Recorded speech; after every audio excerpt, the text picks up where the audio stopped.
Friends, family, and keepers of the faith, welcome to another Del Boy blog. And as always, we'll date stamp this. This one is year 3, blog 9, or in legacy numbers, blog 113. And it's dated the 21st of April 2024. And I usually start off with how my week has gone.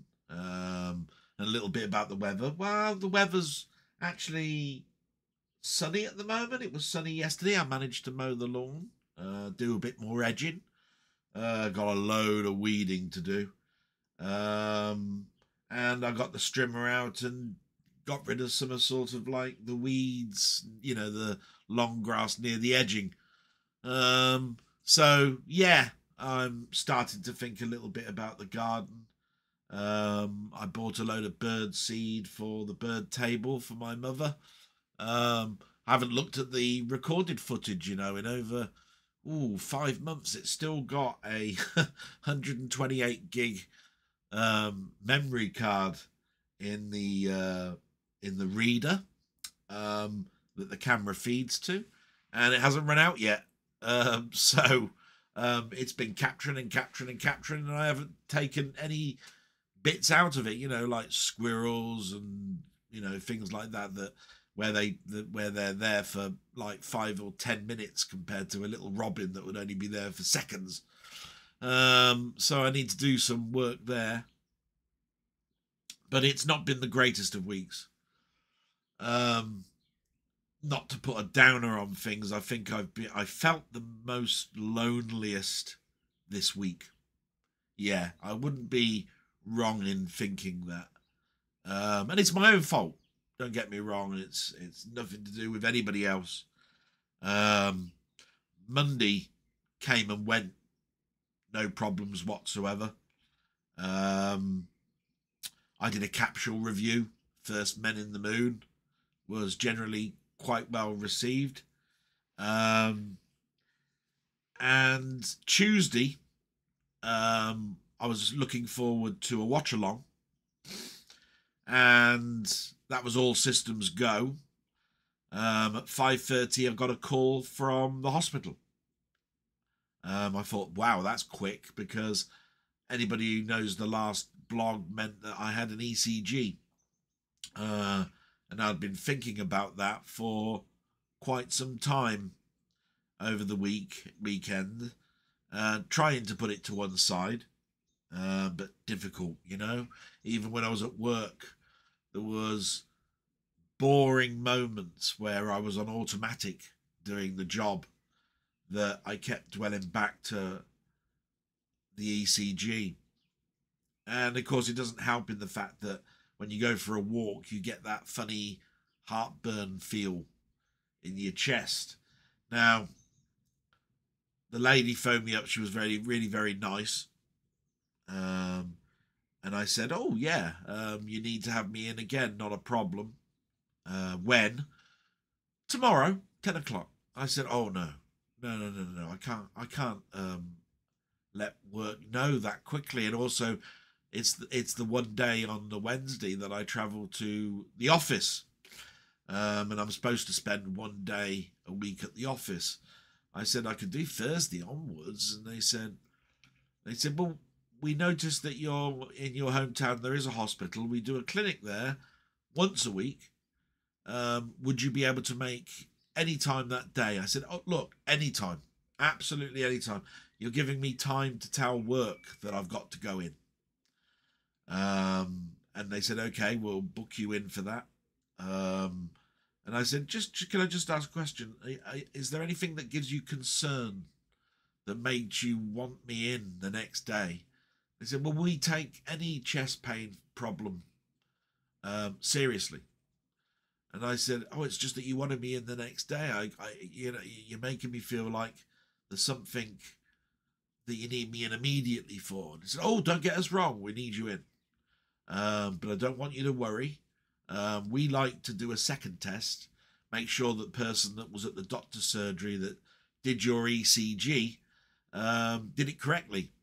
But I'd like to ask you some questions while you're on. And she asked me questions about when I felt this pain, how often, what I'm doing about it, or what the doctor's given me. And, you know, I happen to tell her it happens the most when I'm going on a walk. It was really bad when I was mowing the lawn for the first time, where the grass was really long, and I had a petrol mower, so I had to exert myself a little bit.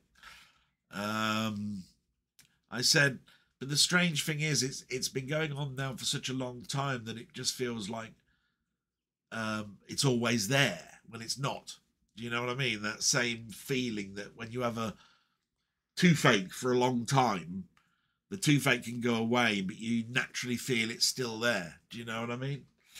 I said, I've used the spray only once. And that was when I was first given it, because I hadn't got a clue what it tasted like, what you're supposed to do with it. I've never felt the need when I've gone on a walk that I'm about to keel over and have a heart attack. It's never been that acute. And she didn't say that this was a good thing or a bad thing. She just said, see you on the 22nd. So, of course, I needed something to distract me, and I was looking forward to the watch-alongs, and that got cancelled. I thought to myself, I really do need to speak to someone. I don't know who to speak to. I know that, you know, there are friends that I could possibly phone. Sorry, let me just get rid of the sound on this. I thought I'd done it. There we go.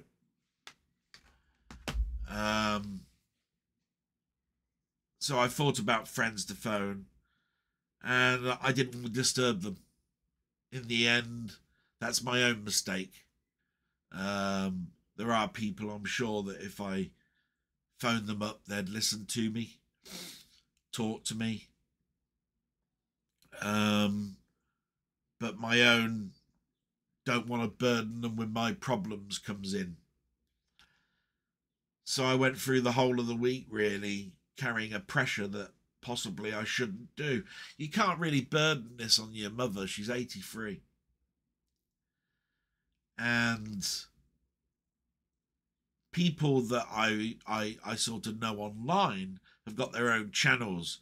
And the less I do work with them, the more I'm distanced from them, and the less I feel like I can burden them. So even people that I've collaborated with for 3 years, like Mamemeister, I thought, no, I don't want to phone him. Rock God, no, don't want to phone him. And the pain of carrying this yourself just got worse and worse. Didn't affect my pain in my chest, and I've categorically stated that I've been in more stressful situations than I am now.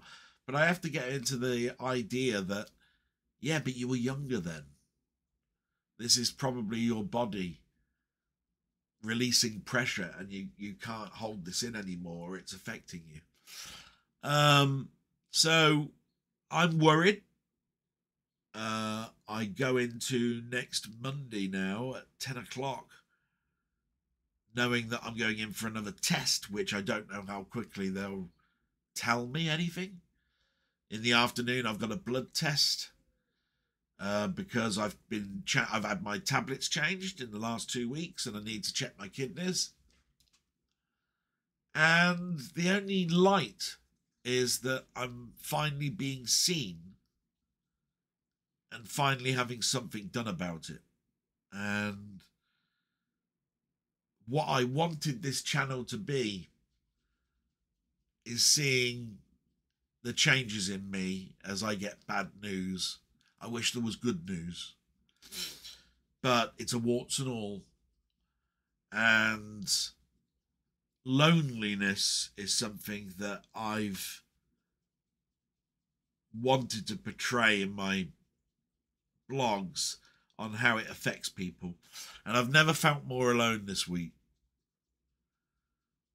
I don't know if I'll correct that. I don't know whether I might bite the bullet and give a couple of my friends a call. I don't know. What I do know is that on Wednesday, I did a live stream with my friend Ian Hill, and all the way through that live stream, I never felt more alive and happier. And I put it down to the fact that I was interacting and I was not thinking about it. And I can't do that with playing a game, watching a film. It's always in the back of my mind. Yeah. So the very fact that you've got that heightened, you're online, people are watching, people are asking you questions, makes you feel like you're on stage. Nothing else matters but the moment, where you're watching a film and everything about the moment means nothing, and that your real life can distract you. Plus, of course, I fall asleep watching films, which doesn't help. Think about having your one of the three biggest hobbies that you've got. You know, watching films, playing games, collecting comics, listening to soundtracks, whatever. And there you are wanting to watch a 2-hour film and you can't get further than 30 minutes in it before you fall asleep. All those TV programs that you can't watch because you want to start them, but you know that there's 6 episodes that have been broadcast so far and you won't get past episode 1. Those are the things that are affecting me, and why I've pushed to sort of like do some things with friends the last 5-6 weeks. So yeah, it's not made me resentful. It's just made me feel, how much time have I got left, actually, this planet, where somebody maybe, and this is talking quite candidly here, and not how I want to think, will be talking about their experiences with me because I've finally bit the bullet. You know, all of those things, morbid, coming into your head. Yeah. So possibly less to talk about when it comes to watching stuff on YouTube, stuff that I've watched of other people, but I've tried to watch as much as I can. Whenever there's an alert up, I try and go to it. But I've also thought to myself, my own mind is not making me think straight. I'll give you an example of this. A friend of mine, Sammy G, great bloke, lovely bloke, right? Did a review of Escape from the Planet of the Apes, and he liked the film, don't get me wrong, but there were things in it that I saw missed. But my own being in the doldrums made me hypercritical. Do you know what I mean? And where somebody might turn around and say in the video, it's not the best Jerry Goldsmith score, I would then look at that and go, whoa, stand back a minute here. You do understand that this particular film that you're talking about turned the fortunes around for the whole Planet of the Apes films.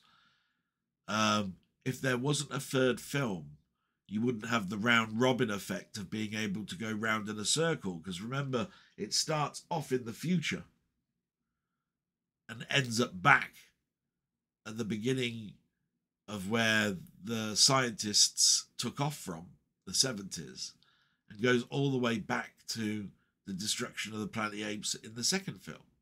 And he goes round in a circle. It's a round robin time travel story.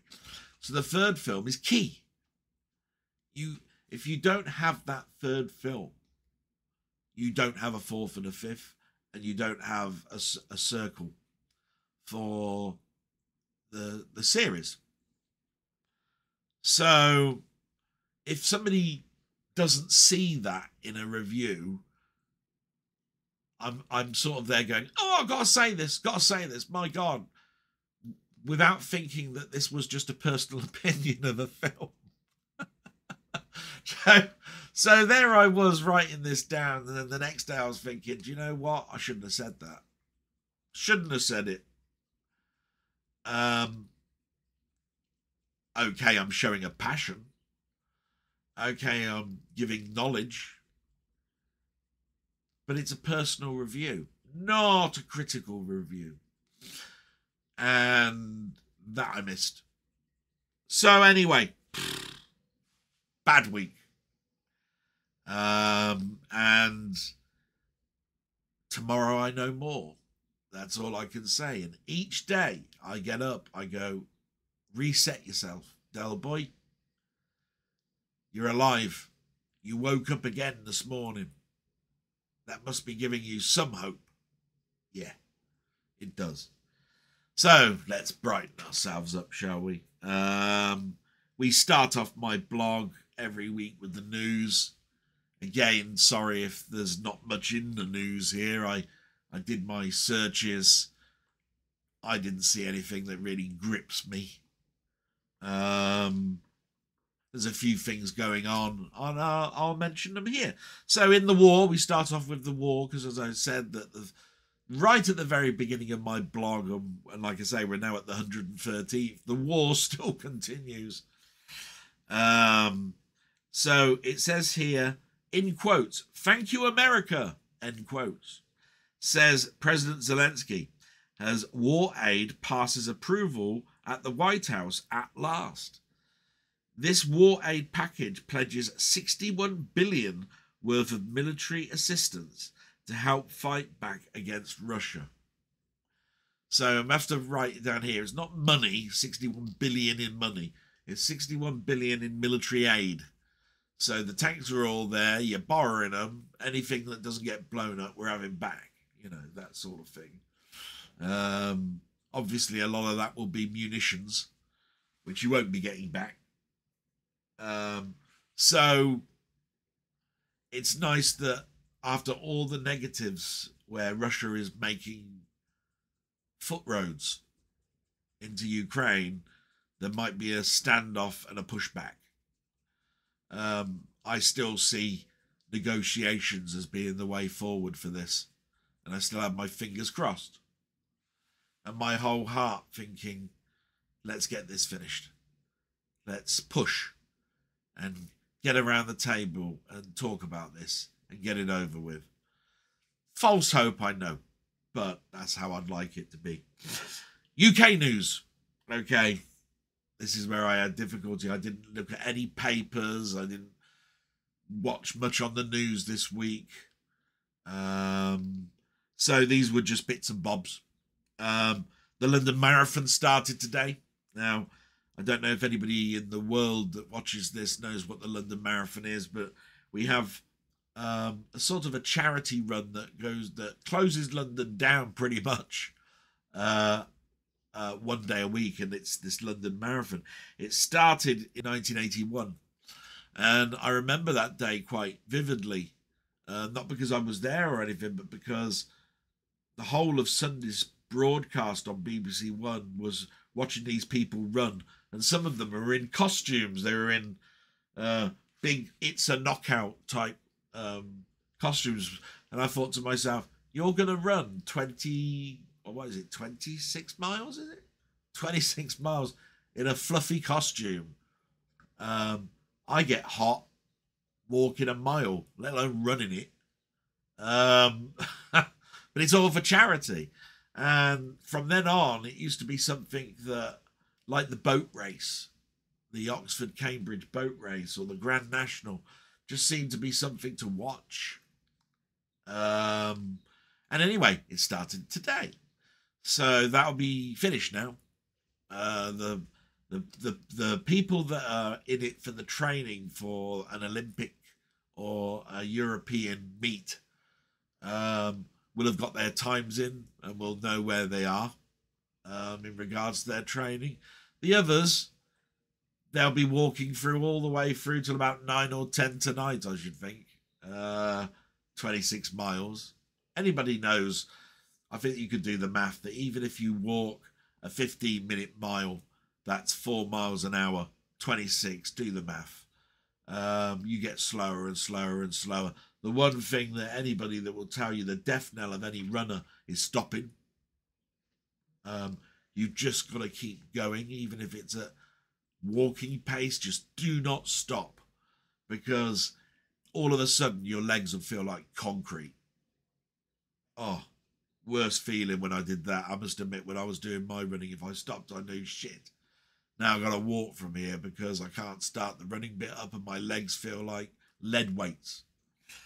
Anyway, other news, the final Glastonbury tickets were sold in under 22 minutes yesterday. So Glastonbury sold out really, really quickly a couple of weeks back, and I mentioned it in the news.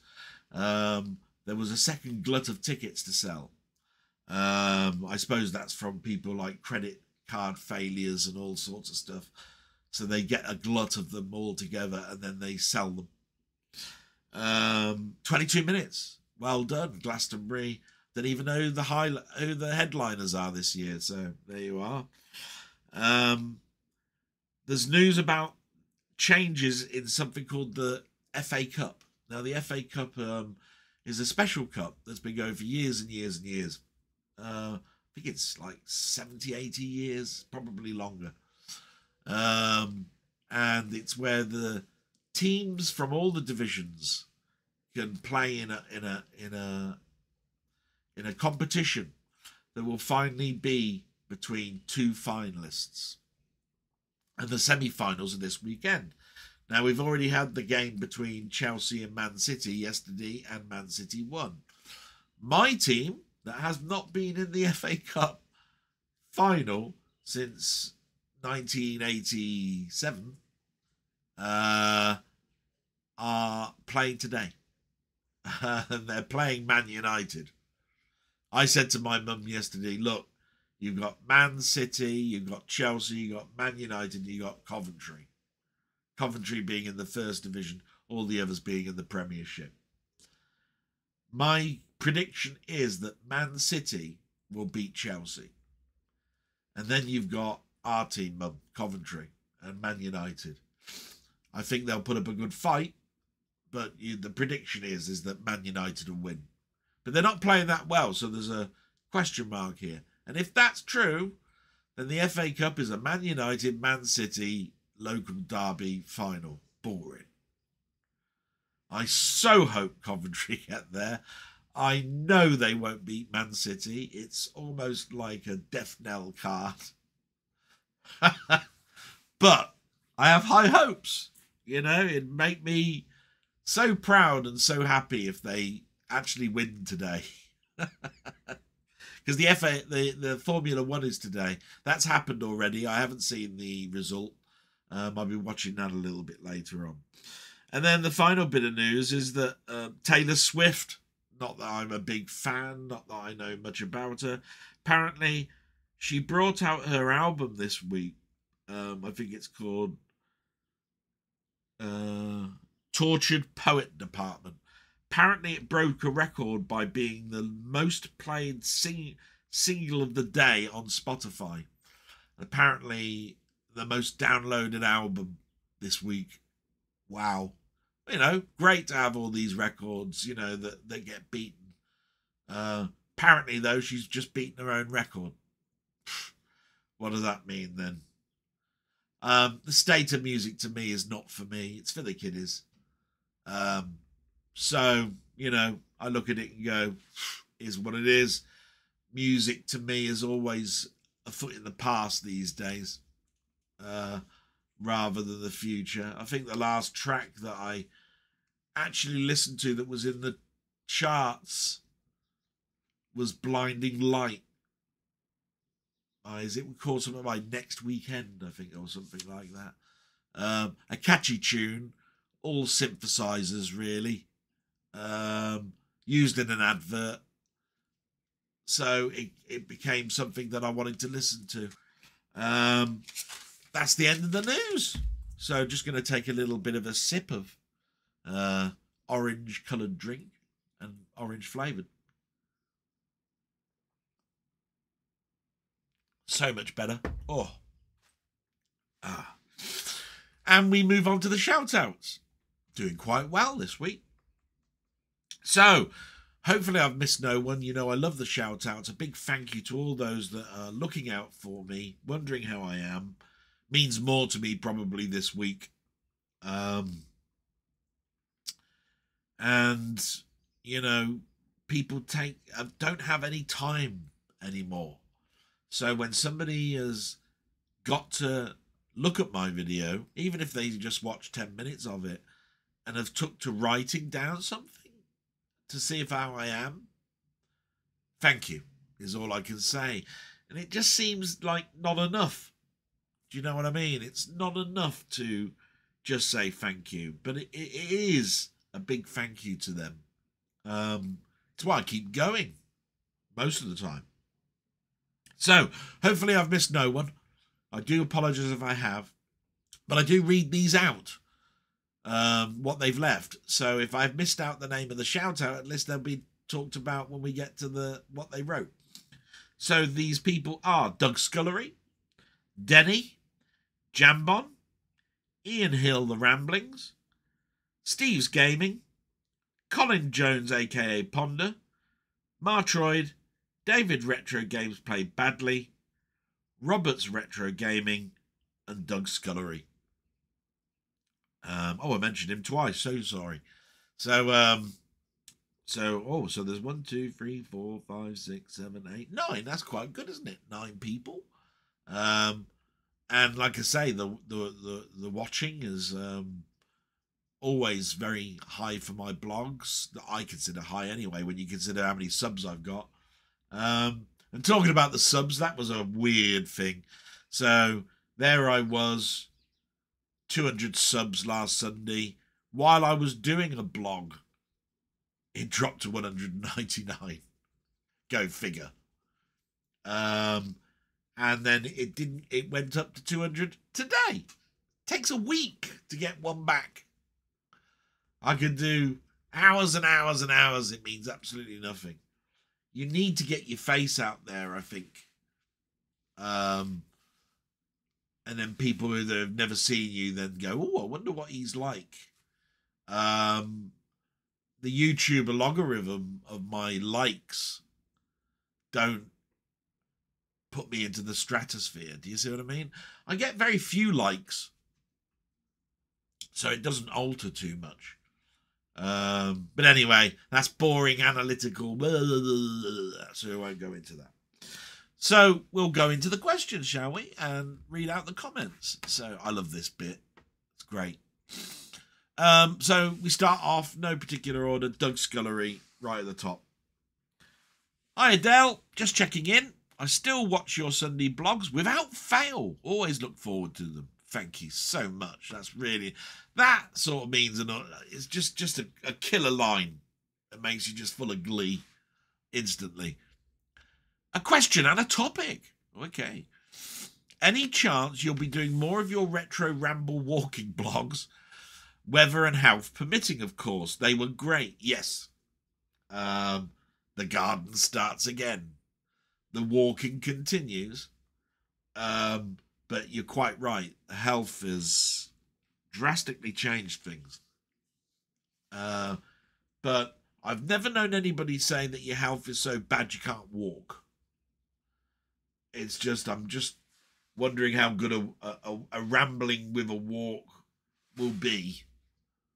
When I can't do the same distances or speed that I used to do them at. But yes, I love them as well. So yeah, they will be coming back. I clear my mind and speak the most sense, I think, sometimes when I'm just walking. Can't read anything, can't see anything other than nature. And it's whatever pops into my head. And usually it's nice, clean, happy thoughts when I'm walking. So yeah, that'll happen. Topic, you say, artificial intelligence. Oh, good. Okay. Not that hot on it, but anyway. Chat, GPT, etc. Okay, yeah, I know what that is. Your thoughts, question mark. I find it totally fascinating and a bit scary, if I'm honest. And with that in mind, remember the 1970s sci-fi film Demon Seed? Oh, God, yeah. But, let's see, Demon Seed. That was artificially impregnating a woman by a computer, wasn't it? Yeah. I saw that on Movie Drone, I think, late at night.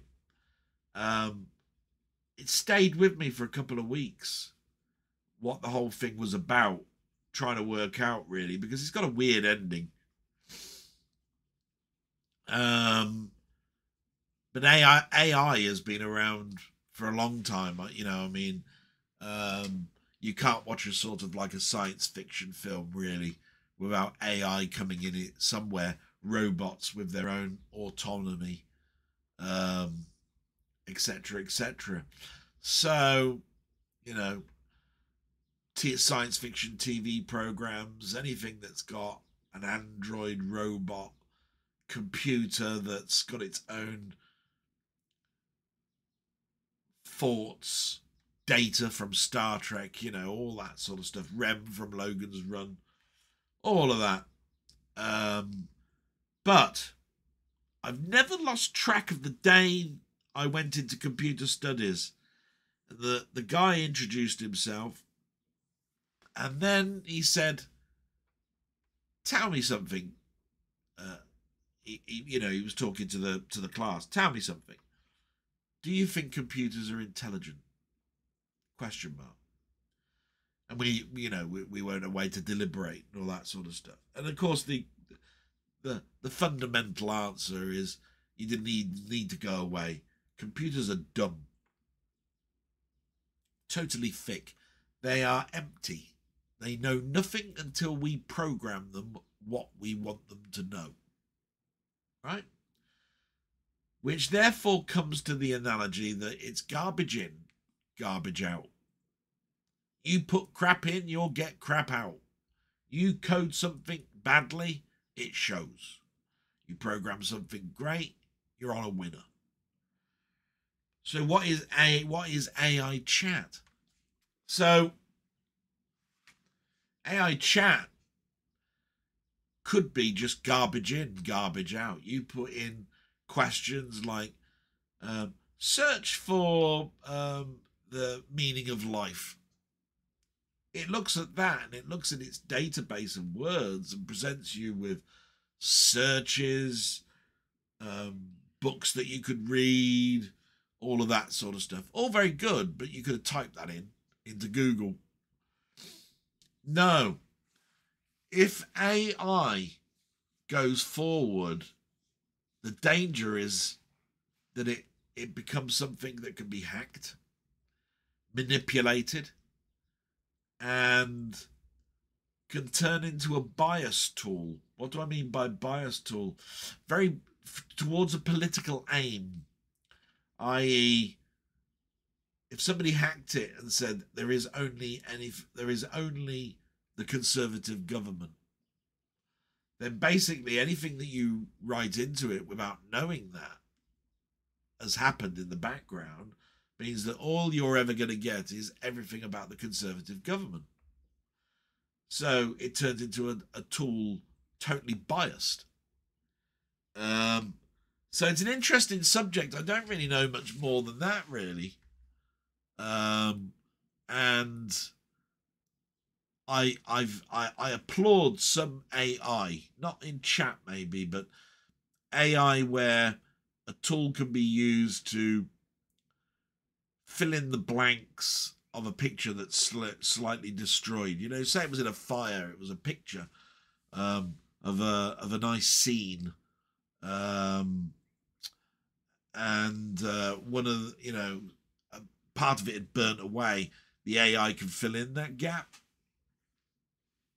It can only do what it knows, what it's been programmed, but as an artistry tool, it's quite good. I don't want it to become an AI writes a book for you.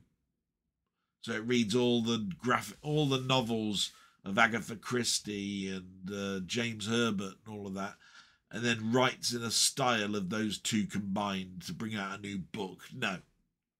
I'm very much in the mind of something that happened, something that I read in Doctor Who, but it's an old statement, and that is, if you put 20,000 apes into a room, each one in front of a typewriter, and then you looked at what the output, you could possibly get the complete works of William Shakespeare out of it. And the Doctor famously said, but that's a very stupid thing to do. And it is. And there's nothing that makes me laugh more is somebody coming out with a profound statement and then somebody ridiculing it and saying, so are you stupid enough to actually put all these monkeys in a room then with typewriters and then looking at the data and so forth? Go out and get a life. Do something proactive that gives you meaning. You know, because random text on paper, yeah, the odd word might come out like it and the. You know, random is the thing here. So I hope that gives you a little bit of an insight on what I think of AI. And we move forward. My salute to you, by the way. Thank you so much, and thank you for continuing to watch. That was brilliant. And I've just seen who the next one is, so I'm going to take a drink. My God, it's Denny.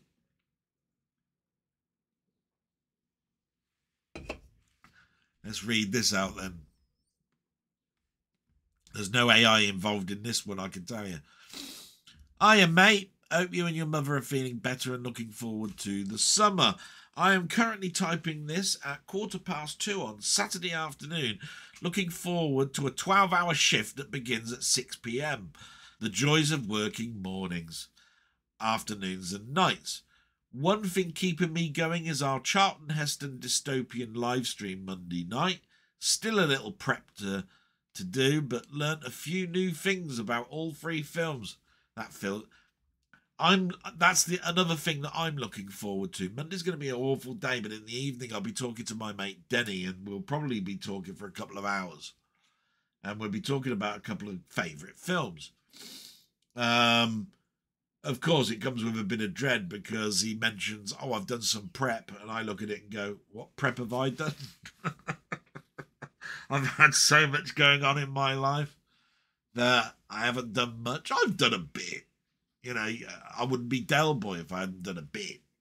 You know what I mean? But I know Denny, hell for leather. He'll be reading books, analytical theses on it. Watch the films probably twice over each. Listen to the music. Read every critique on it. Etc. etc. What have I done? I've watched the films.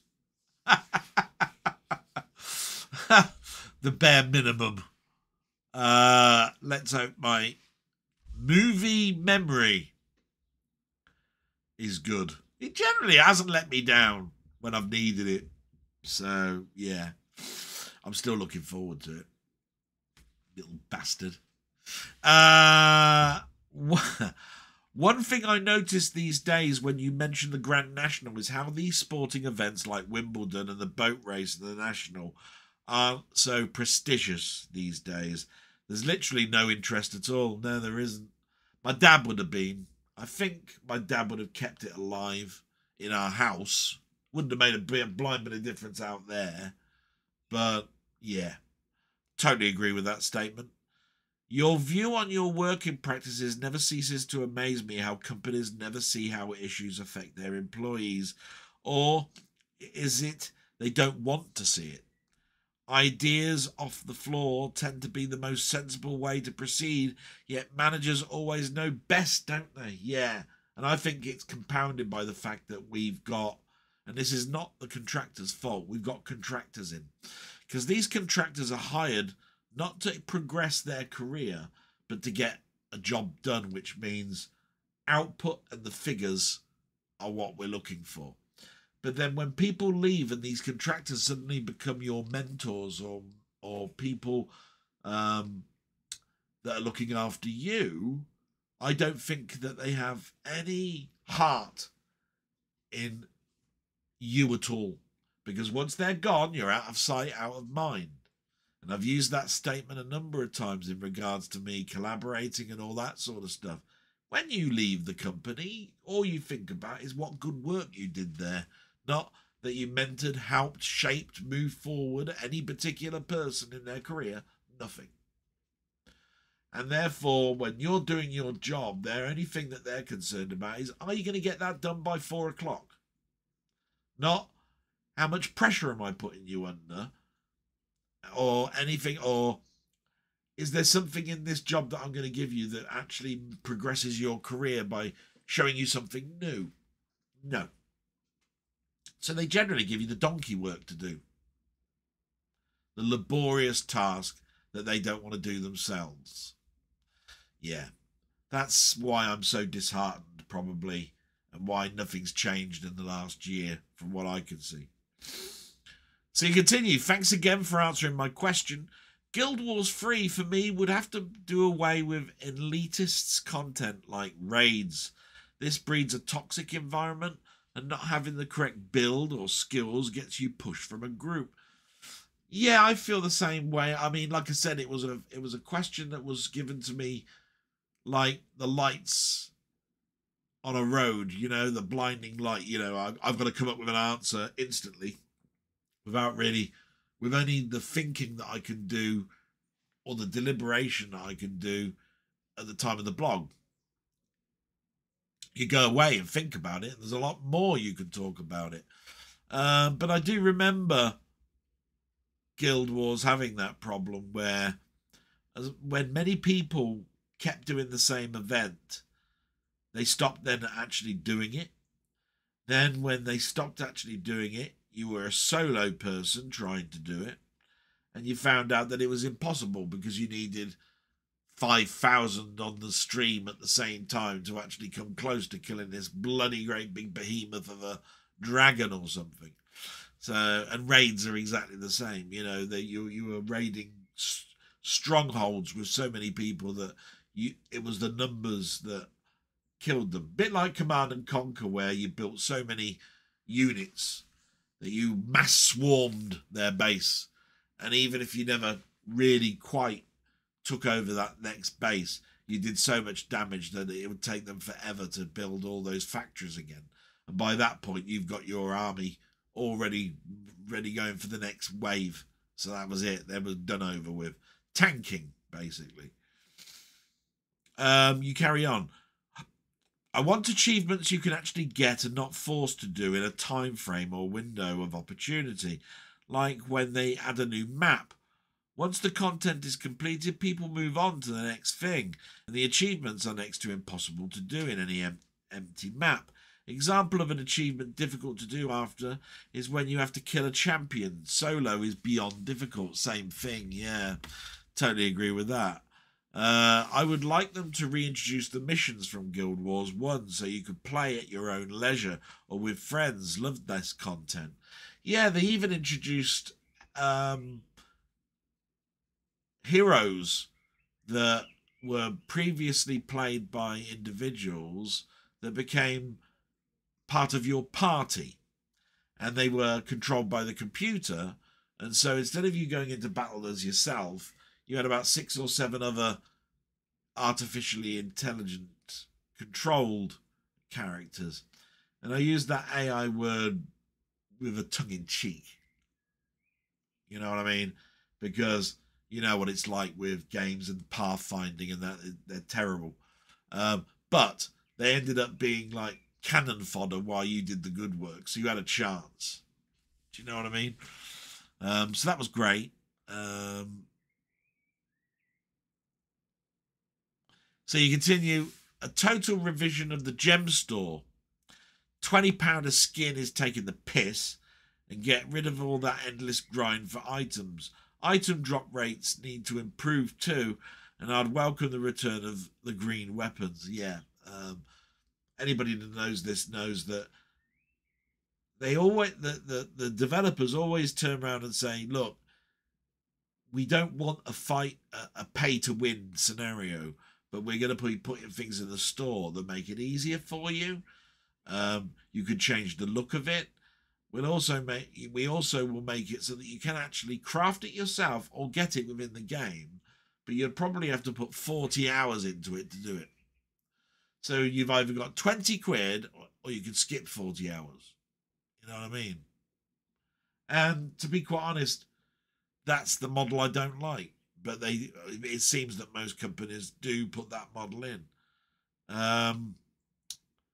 You continue. Love the mention of the mechanical arcade games. I used to play one where you were a diver underwater on something that looked like a jet ski, weaving in and out of the mines, trying to avoid them. The name of the game escapes me. Yeah, it does me.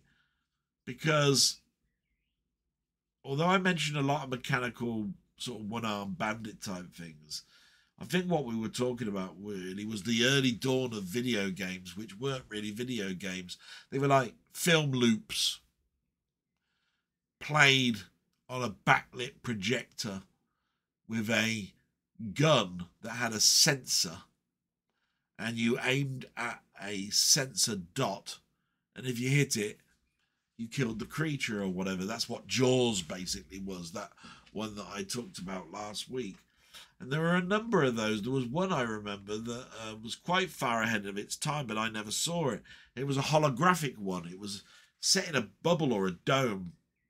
And inside that dome was another dome, which you could see, but you really weren't supposed to. And because it projected the light onto this dome, it looked like it was holographic in nature. I believe it cost quite an awful lot of money. It had no computer graphics as we understand them. At this particular time, Pong was advanced. You know, the old Arkanoid and Pong, brick, bat and ball type game. That was the graphics of those days. So yeah, I wish I knew more about that game for you. You continue. Loved your first Men in the Moon video. As you know, it's a personal favourite of mine. And thanks to you and Ian for a wonderful live stream last Wednesday night. Sadly, I can't make this Wednesday because I'm on nights again. Yeah, it's a shame, matey. But no, not to worry about it. But I think I've mentioned already what it meant to me, that live stream. It took my mind away from my troubles. Like this blog is doing right now, if you see what I mean. So question for this week: how do you rate Amazing Stories, Tales of the Unexpected against the Twilight Zone? Question mark. Oh wow. See, he's being nasty now because he knows the Twilight Zone's my favourite TV show of all time. All time. So how do I rate Amazing Stories and Tales of the Unexpected? Well, I try not to, really. Unless somebody comes up with a question like that, I try to not think of one against the other because I like their stories. And they were different type of anthology shows. Tales of the Unexpected was wonderful because it was something to look forward to on a Sunday evening before I went to bed, and it was school the next day. It was more down to earth, people being caught out for the greed that's in them. I'll never forget Sir John Gielgud did one where he was a scam artist,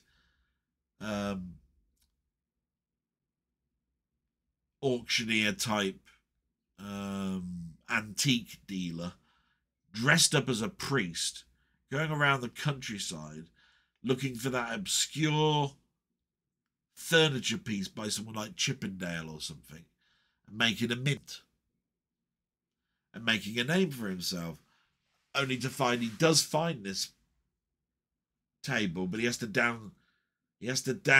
sort of like downsize it to these people, otherwise he'll be spending money on it. So he says, oh no, it's a reproduction, it's painted white. If it was a master's piece of woodwork from Chippendale, it wouldn't be painted, it would be varnished, you'd be seeing the mahogany, etc., etc. But I'll buy it anyway off of you. It'd be good for firewood, say, you know. So anyway, I'm sure you've seen that story. I won't go into it, but I'm pretty sure you understand what the twist in the tale is. And what you have to understand is all these free shows had a twist in the story. So Amazing Stories was no different. And I remember when Amazing Stories came out, it was an American show, I think slightly produced by Steven Spielberg, directed some of them by Dante and Joe Dante, should I say, and John Landis and so forth.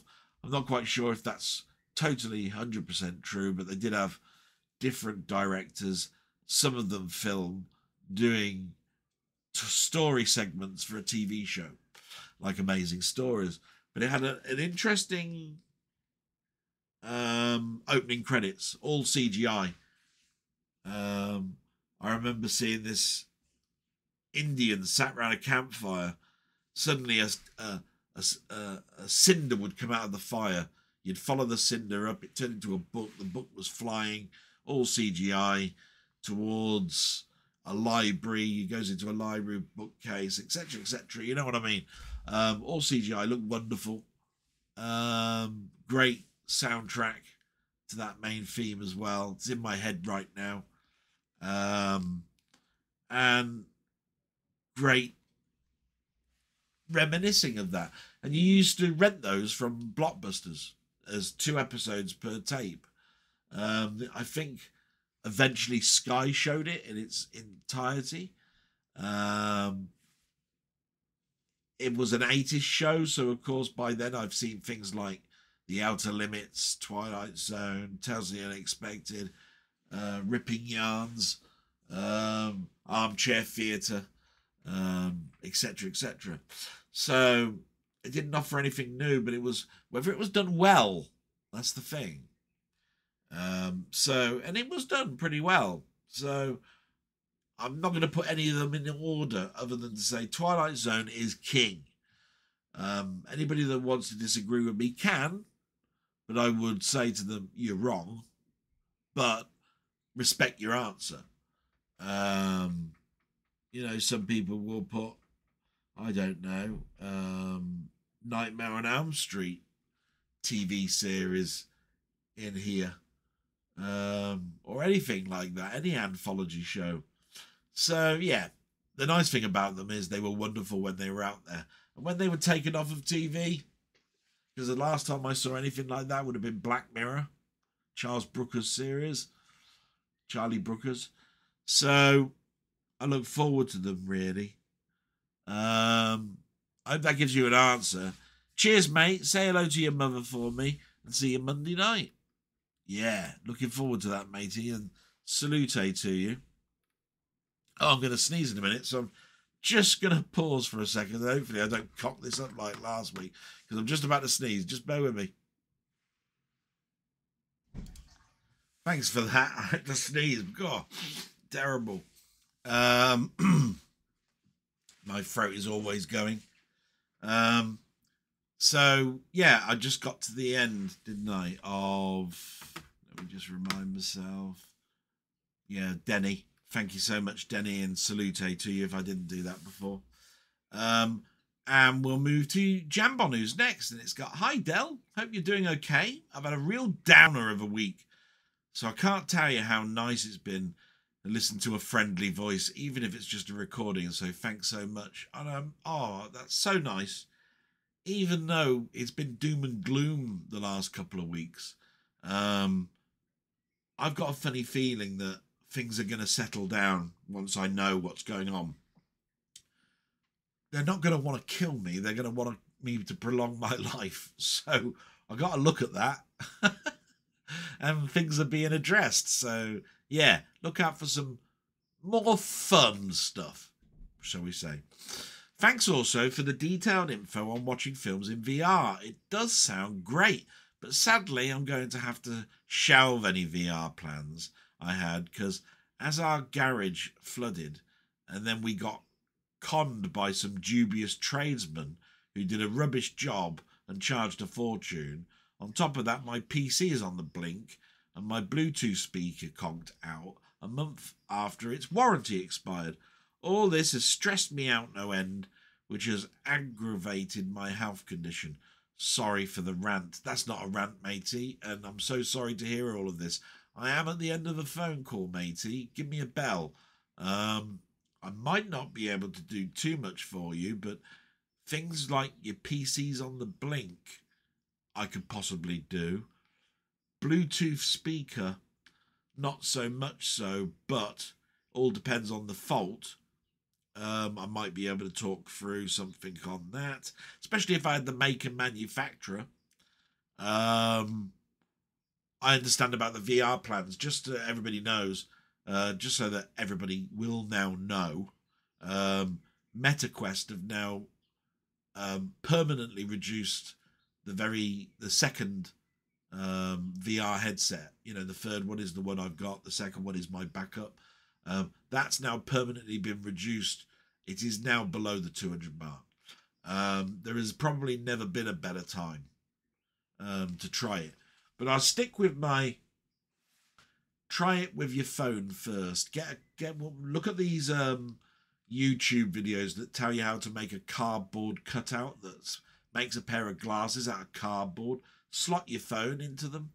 Download the apps if you've got space. Try it.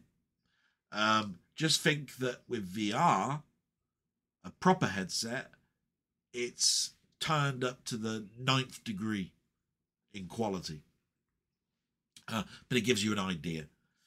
But with all those things going on, matey, I totally understand it. Oh my God, I'm fingers crossed things just improve for you, because we're going to be meeting up in, say, a month or so time, aren't we? In Birmingham, so I'm looking forward to that. On a more positive note, I enjoyed the question about electromechanical games. Yeah, we were just talking about that with Denny. There were a bit before my time, sadly. It made me think it would be good if they had a resurgence.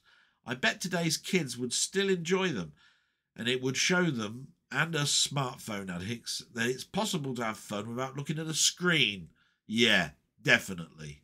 I think it was that mix that we had that gave us our variety. In much the same way that cinema was a mix of real type effects and computer generated effects. As much as I love the computer generated effects, so much stuff was done with real time effects, makeup, and doing funny things with the camera to get a weird effect. That it's that variety that kept us hooked. So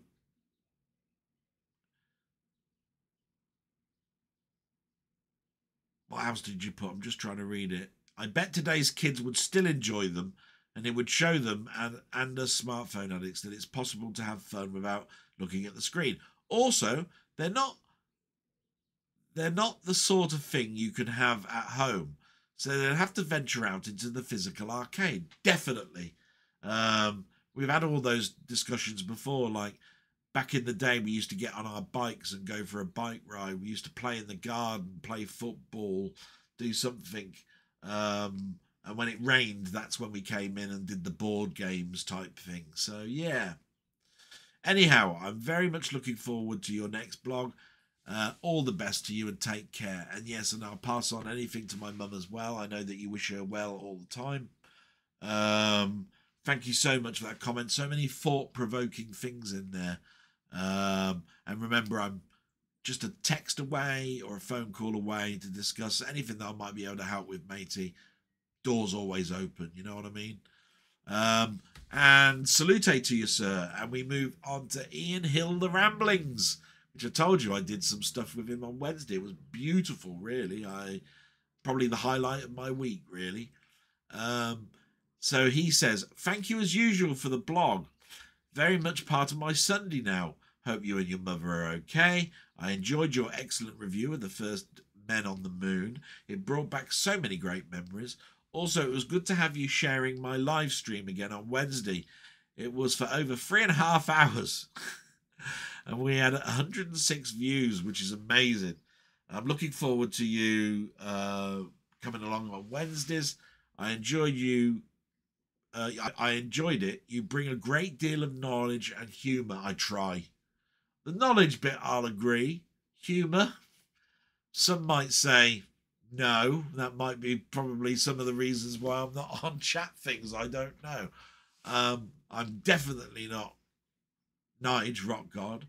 I wouldn't want to be. He's a force of nature for the good, as far as I'm concerned. He's got the same problems going on in his life, but can put them to one side. For that, he is a positive that I look up to. You know, I could only be 10% of him. It would be great. Anyway, you mentioned about as we get older, we start to experience sight and hearing loss. It is a sad fact of life that it will affect the two passions of my life, music and watching films and TV shows.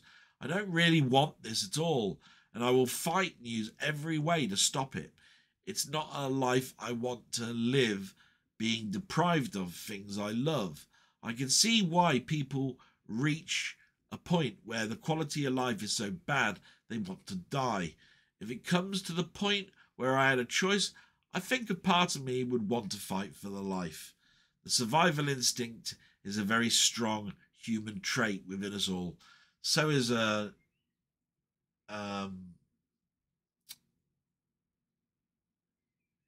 what's the word I was looking for? So is a cowardly way. I'm too much of a coward to end my own life. I haven't come across something yet where I've had to make a life-changing decision. I like to think that I'd fight, but when my mother goes, what am I fighting for? Yeah, I'm not going to end it on a negative. Well, all that sounds really cheerful. So my question this week is, name 5 influential films which shaped your love of film and why. Oh, you bastard. I don't think you might be calling you that, you old git. 5 films. I'm going to name, I suppose, films I've mentioned a lot of times, but I probably haven't told you why I like them so much. One that comes to mind instantly is, and it's been on my mind a while, probably because the 4K is about to come out. That's Once Upon a Time in the West. Love that film. I think what I got from that film was the type of shots that the director used to get drama with no dialogue. So he was king of doing spotlights on people's eyes, then a face, and then a long shot, and intermingle those to show that there's emotion and drama in the shot. And he'd do this crazy light situation where he would shine a light on the people's eyes while they're doing just an eye shot, where you would get dark undertones under the eyes to give it more menace. Same way that manga cartoons draw the heroes with round eyes and the villains with slitted eyes to show the good and the bad. Dracula used it to great effect in the 1931 Universal Studios Dracula, when Dracula would do his death scares type thing, his hypnotism scare. There would be a light shined on to his face that just highlighted the eyes. Star Trek did it a lot with Kirk. Yeah, lots of techniques like that people have used. Batman did some amazing shots in the 60s of that TV show, which was very camp. But they used the camera low down looking up to show somebody who is stronger than you, and an overhead view of our hero looking down at the villain to give a weak point of view. And that's very much a European trait on giving weird camera angles to bring motion into the lens. Blade Runner. What can I say about Blade Runner?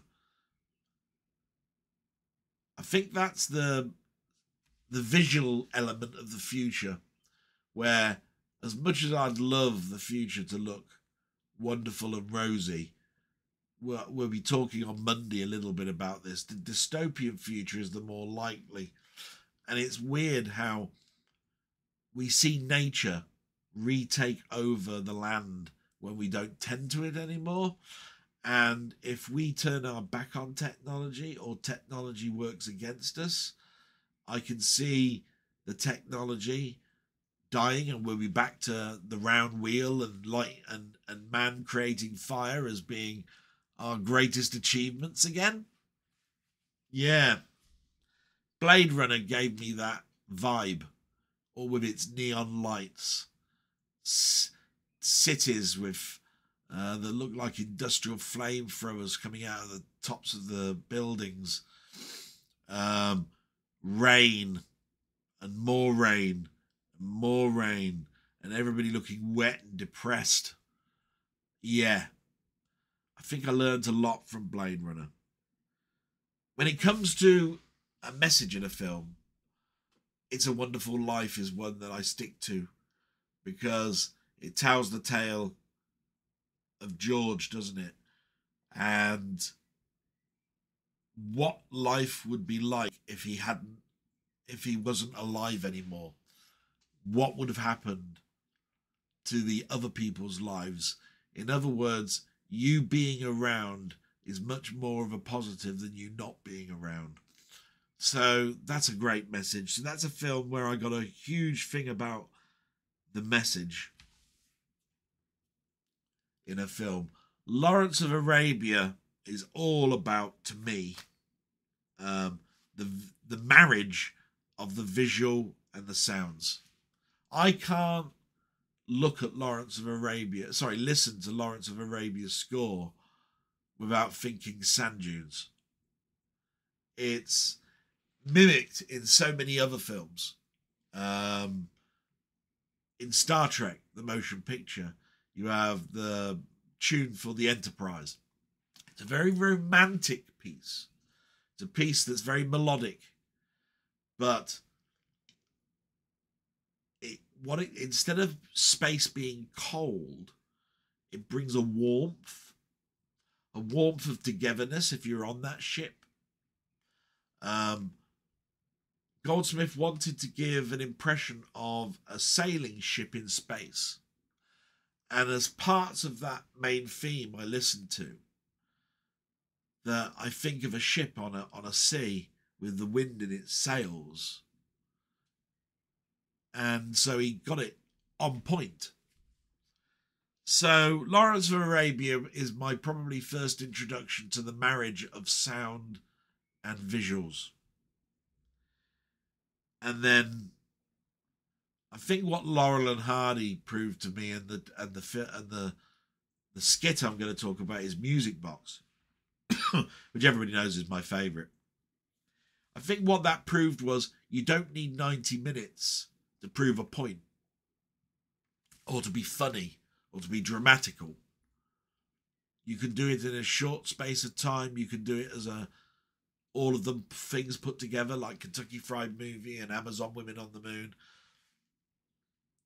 Random ideas can be tried and come out with a positive effect. How's that? Influential films. There's tons of them. I've mentioned those films all this year, so I've given an idea of why I like them so much with the meaning at the end. Thank you so much. What a beautiful segment for this particular area of the comments. Thank you so much, and salute to you, sir. See you this Wednesday. And thank God it wasn't see you next Tuesday for obviously reasons. Work that one out. Anyway, we move on to Steve's Gaming. My mate Steve, you bastard. I hate you. You're so good. My salute to you, sir. I stand back and calm myself down. Love Steve. I told you last week he started his channel up again. Didn't tell me. That's how much of a mate I am. Bastard. Right. Hi, Del. Sorry, I thought I commented, but seemingly I haven't. I don't think it was deleted. The week flies by so fast, doesn't it? I hope you're feeling better, and I hope the doctor's results are good, or minor things that can be easily treated. Yeah, you and I both, matey. Congratulations on hitting 200 subs. 1,000 next. Fat chance. 205 would be nice.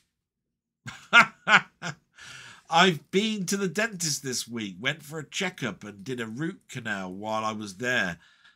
That was yesterday, but I'm still suffering a bit. As much as I'd like to moan about it, I cannot. I have an NHS dentist, and I know many do not, and I don't. Okay, I'm a bit stuck for questions this time, as I've not given it any thought, but I'll throw one at you. What's your favourite game character that is one colour only? Oh, you git. Oh. See, Space Invaders craft was one colour. But then you moved into Galaga and Phoenix and things started becoming multicolour. The animation in the character of Impossible Mission on the Commodore 64 was beautiful, but it's multicolour. Bastard again.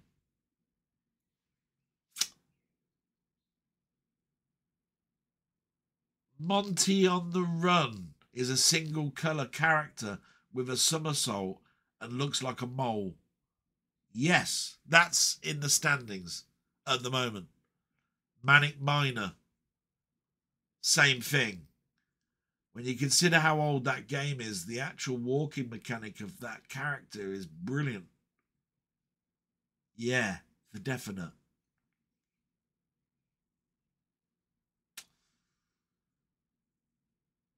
So many I think I could think of more in the Spectrum than I can the Commodore 64 or the arcades. The Boot Hill characters were great in the arcades. The little cowboys, they moved quite well. But Ultimate Play the Game did so many, you know, there was the single colour characters for Jetman, Jetpack, Trans Am, looked like a vehicle. Night Law, Saber Wolf, all single colour characters. So I'm going to go with Monty on the Run. The happy balance of a well-animated looking character that's monochrome. Even though Manic Miner probably should be celebrated more because of how long ago that was and how animation was in its infancy. Because there was things like Trash Man as well, and Valhalla and Stickmen they were, and all of that. But I'm going to stick with Monty on the Run. How's that? I could have gone with Blagger, but I thought that was an horrible looking character. I don't know to this day whether that's a parrot with legs or a bloke with a swag bag over his shoulder. There you go. So you continue. Oh, and I see you brought Planet Crafter and are already way ahead of me. Are you still having fun? No spoilers, please. Okay, so take care, mate. I hope your health improves. And give my love to your mum. Bye. Thank you so much, matey. You're such a kind gentleman. And you say things how they are, which is another trait I like. I try to do that, but I try not to hurt people's feelings. Sometimes to my detriment. So you've got so many good things about you that I'm blessed to have you as a friend. That's the best I can say. Thank you so much. My salute to you, Steve. Bastard. And we moved to Colin Jones. And we know Colin Jones, Ponder. He's at the moment with Mamemeister at Blackpool, I think. At an arcade club or Leeds, somewhere up north anyway, for me. South for them. Other than Ponder himself. He's from Wales, so it's north for him as well. Hope they're having a great time. But let's see what Colin has to say. I'd give my right arm to be ambidextrous. That's a joke, isn't it? That's such a Welsh poor joke, mate. That's awful. In my right arm to be ambidextrous. Yeah. I love the past. Being in the past, nostalgia is great. And of course my hobby. But I don't want to go back there. I like mostly the progress we've made, which allows us to relive the good parts of our past without actually living it at all. Yeah, I think that goes without saying. What I'm also saying is I think anybody that's a doctor would say you need to have a happy balance. You can't just keep looking back. Looking back is a defeatist attitude where there's nothing forward for you to look at. Wrong. So have a toe in the past, have a foot in the future. Possibly that's the balance. It is difficult though, matey. I've started watching the TV show Fallout. I only had time for the first for now, but it looks very good. Yes, my friend Denny was the one who brought Fallout out. I want to get to see that. I mentioned about the inability for me at the moment to do so. I loved playing the games, going all the way back to the isometric ones. They were brilliant. Electromechanical games. No, not coin pushers or gambling machines. Games like Sega's Periscope and Jet Rocket. Jaws, you mentioned it, is an excellent example. Yeah, and I apologise if I got that wrong, but at least I brought Jaws in. And we've added a few more since then.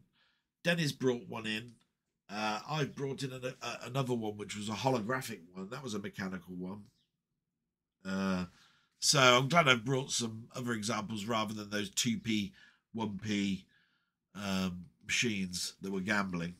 I have a couple of years on you, so you might not have seen what I'm referring to because they all but vanished when video games hit the arcades in the mid to late 70s. No, I just misunderstood. I remember them. They're a slight memory because, yes, I am a child of the late 60s, which meant that my knowledge really is early 80s. And by then we have gone totally video game gaga. Do you know what I mean? So, other than the gambling machines, I don't remember too many. But I do remember some. And I remember at Periscope, what you talked about. Just like Battlezone with the visor and the handles that you put your hands on. Yeah, I remember. Of course I do. And hey, my answer was what it was. You continue. Haymaker 64's remake is called Legend of Wilf. That's that Cockatony Wilf. Yeah, couldn't remember the title of it, matey. I downloaded it, played it. I gave a good analogy of it, I think. But now we've got the name out there, haven't we? Legend of the Wilf. Legend of Wilf. And for Commodore 64 fans who use Twitch, it's well worth a follow. Yes, because I think Haymaker is the one who's brought it out and he showed it off. I saw it on 20th Century Gaming's website broadcast. Phew, got it all watched before going away. And yes, you remembered to unmute the mic this time. I know. I'm hoping for less mistakes this time. I really am. I think it's my health and my distracted mind at the moment. My question relates to TV.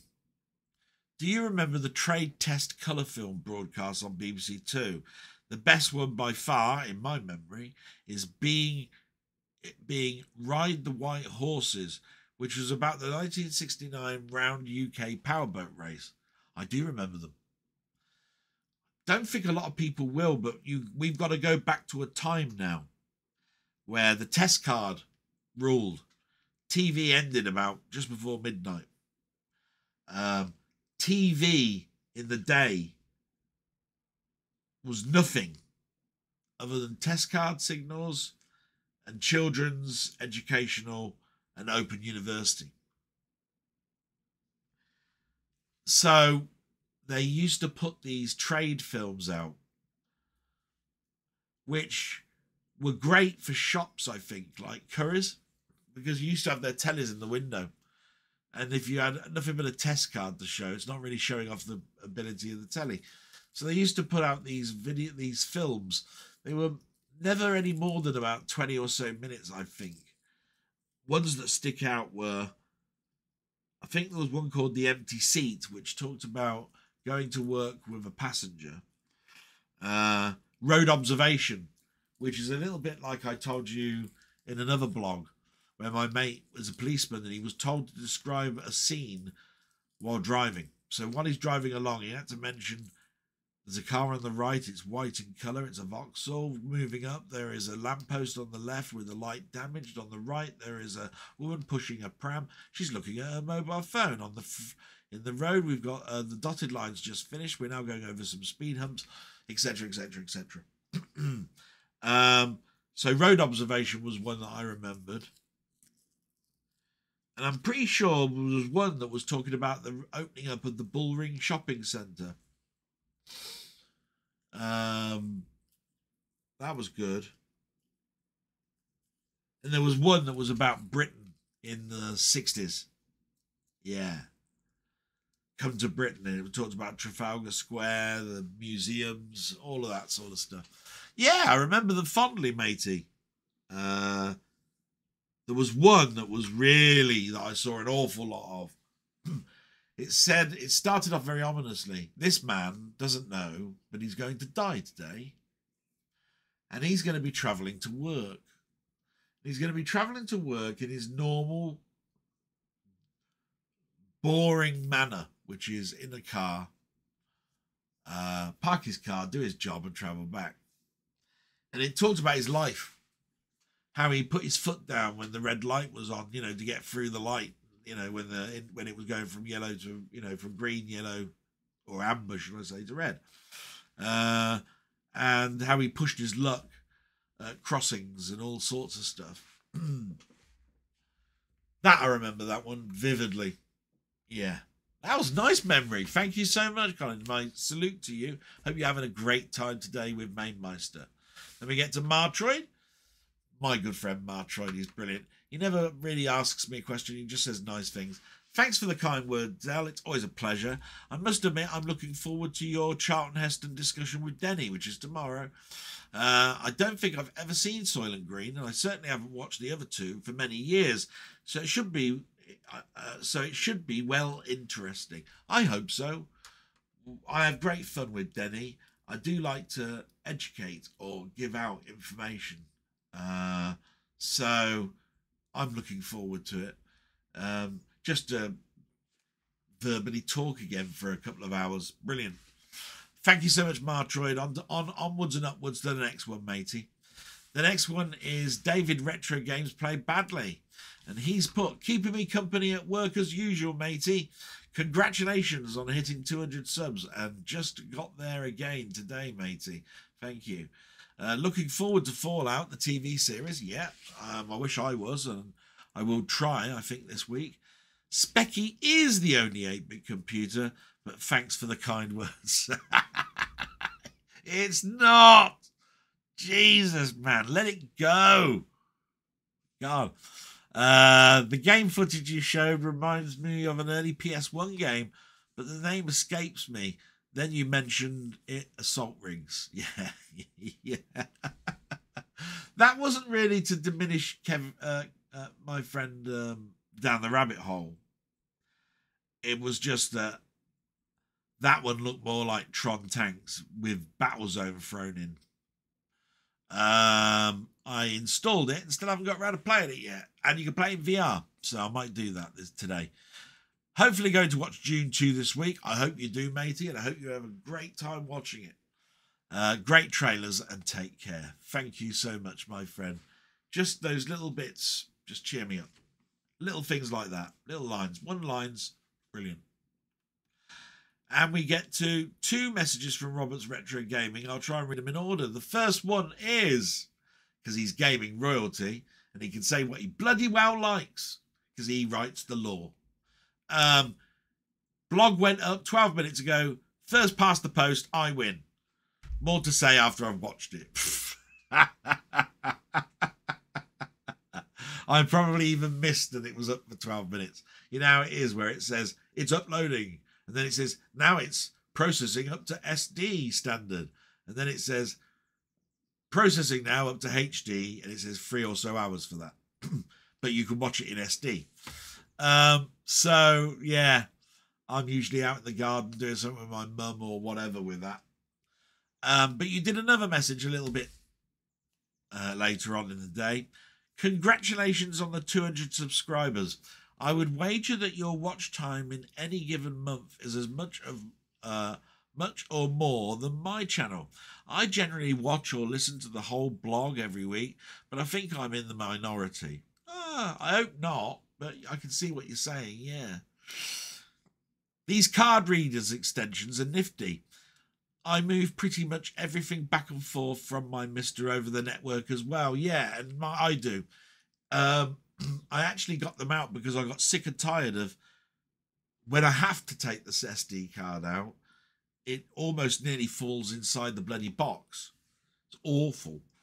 If I'm moving big files across, I will, like a whole core's worth of ROMs, I'll take the SD card out.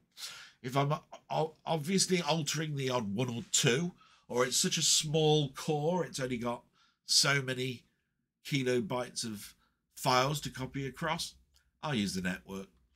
But for the money and having them where I can put it, take it out of a drawer and use it when I need to, brilliant. One of the best things I bought, for definite. You continue. I have not seen all of the Jimmy Stewart movies you talk about. I should rectify that. Your memory is encyclopedic. For certain actors, yeah. Jimmy Stewart, what an actor. Bit like, to me, Betty Davis, Jack Lemmon. You know, so many of through my childhood, and then in my later life, I've watched them all. Not in one sitting, but I might take a whole month and watch the whole Marilyn Monroe collection or whatever, Rock Hudson collection. You know, Clark Gable, etc., etc.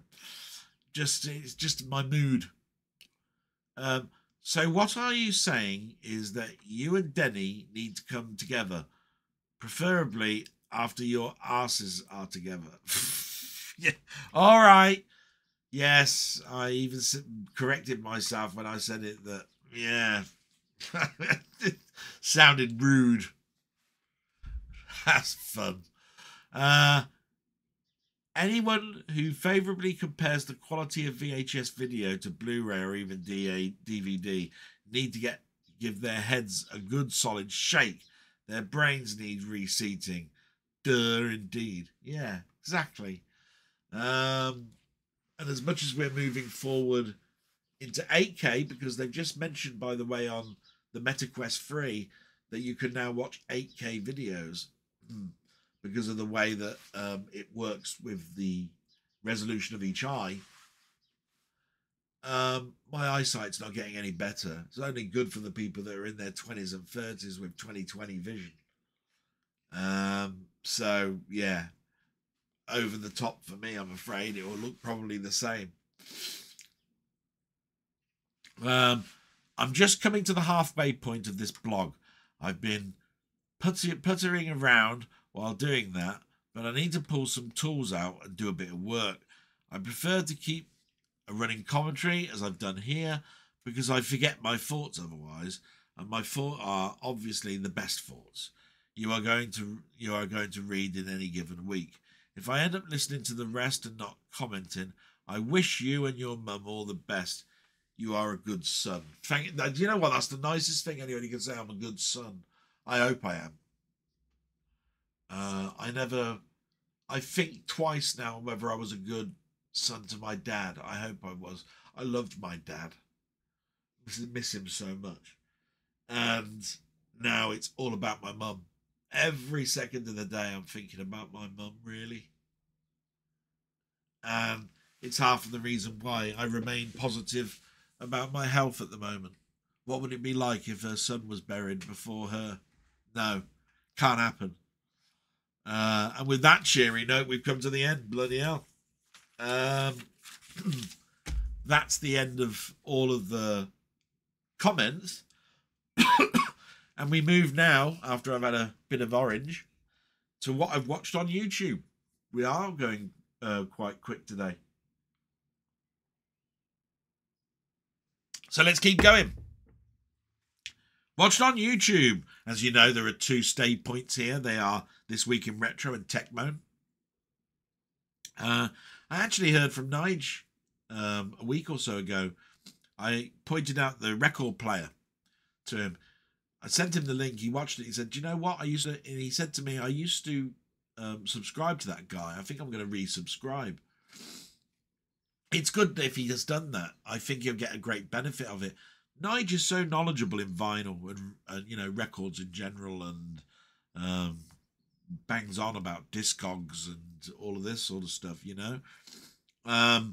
The hi-fi equipment that we used to listen to, and the way technology is moving forward, the way that you can get that old technology back but with a modern flavour, I think right up Nige's street if you give it a chance.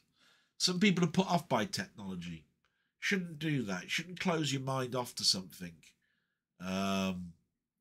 because you think it goes over your head. I mentioned to Sammy G last night about a channel I'm going to talk about in a little bit, where it was a guy talking about the music in a TV show, and he put the music to the left and the clip to the right, played the music, and then started talking about why that tune worked in that scene. That to me is not boring, and it might sound boring to somebody else, but it sends shivers down my spine when it's a favourite TV show, a favourite motif of music from that show, and you're seeing all the notes that the bassoons and horns and synthesizers and strings had to play, and why they had to play them 1 octave above, and then say the brass section, etc., etc. I learned so much. Bit over my head. I learned so much. So this week in retro, 3 stories again here. First one was called "I'm Not Addicted, I Can Stop Whenever I Want." That was an interesting one because addiction is definitely something we need to talk about in our industry for retro.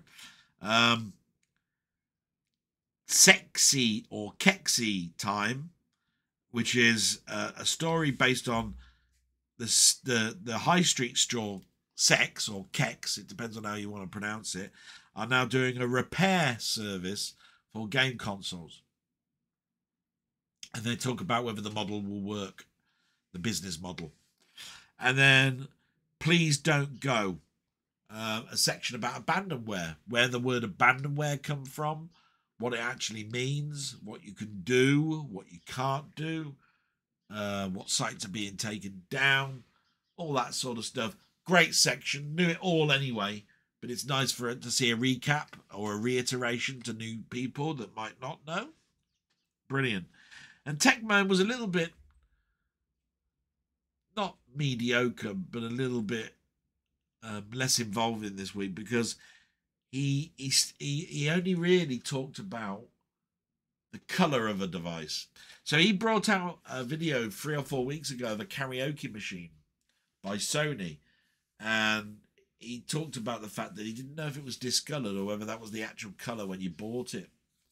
So he started talking about yellows and how the yellow hue of the colour can look differently on different cameras, and therefore different saturation points in regards to the monitor you're watching it on, like the yellow in Spider-Man here on my shirt.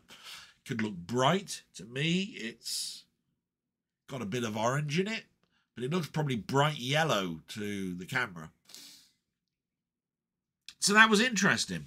But let's go past those points and talk about the stuff that is beyond my mainstay points, because, you know, if you're going to be interested in those, you'll be interested by now anyway, I would have thought. You've got one called, the site is called Jay's 2 Cents. Okay. What did he do? Yeah, he did a sit down and discussion on free programs every PC should have installed.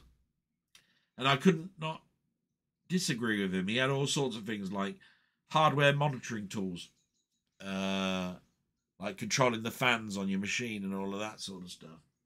Memory testers, graphic testers, they were all listed.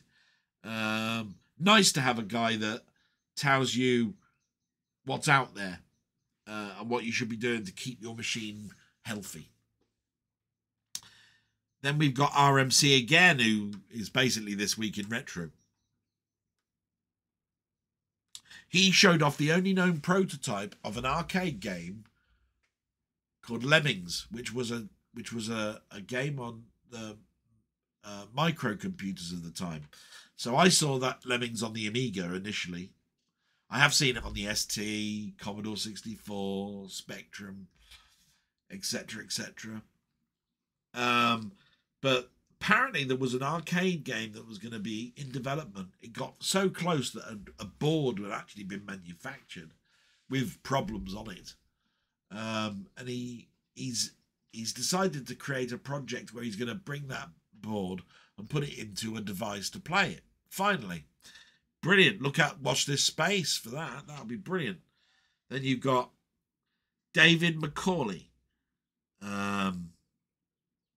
He talks about Jerry Goldsmith, the theme tune of the Enterprise, and he did a score rendition and analysis. This is where I was talking a little bit about sometimes I'll go back on my life and start looking at composition. I'm sure I probably watched that immediately after talking to Sammy about his Escape from the Planet of the Apes review. Yeah, if I remember rightly, that was it. And then you got Viper's Retrogate videos. That's Viper's Retrogate videos. He's done a video that Denny pointed out to me. It is called Prince of Persia Long Play on the VIC-20. I went, Prince of Persia on the VIC-20? Really? Eye-opener. And oh my God, does it look good. It's as good as the Apple II, at least. Brilliant. Love that. And then the last one is David Page. And he goes along with the same lines as what I was talking about just now. This is a guy who's a musician who lets it known that although he is in the industry writing game tune music, music to game shows and commercialized music for adverts. He talks about his past with his brother on how they used to listen to the music but enjoy the TV program immensely because of the music. And in this case, we're talking Star Trek. And he's done a beautiful suite of these. There are around about 20 videos on Star Trek on that one alone, talking about the composers that worked on Star Trek, the TV series. Brilliant. And then we move over to some of the things that I've watched from my friends that are not into the computer side of things. So we get to Rock God 2004. And as always, his output is not always an immense amount, but always full of fun and always full of knowledge. He did an unboxing of a 4K video nasty, which was very interesting. Loved it. Brilliant. Definitely worth a watch. Just going to have another sip.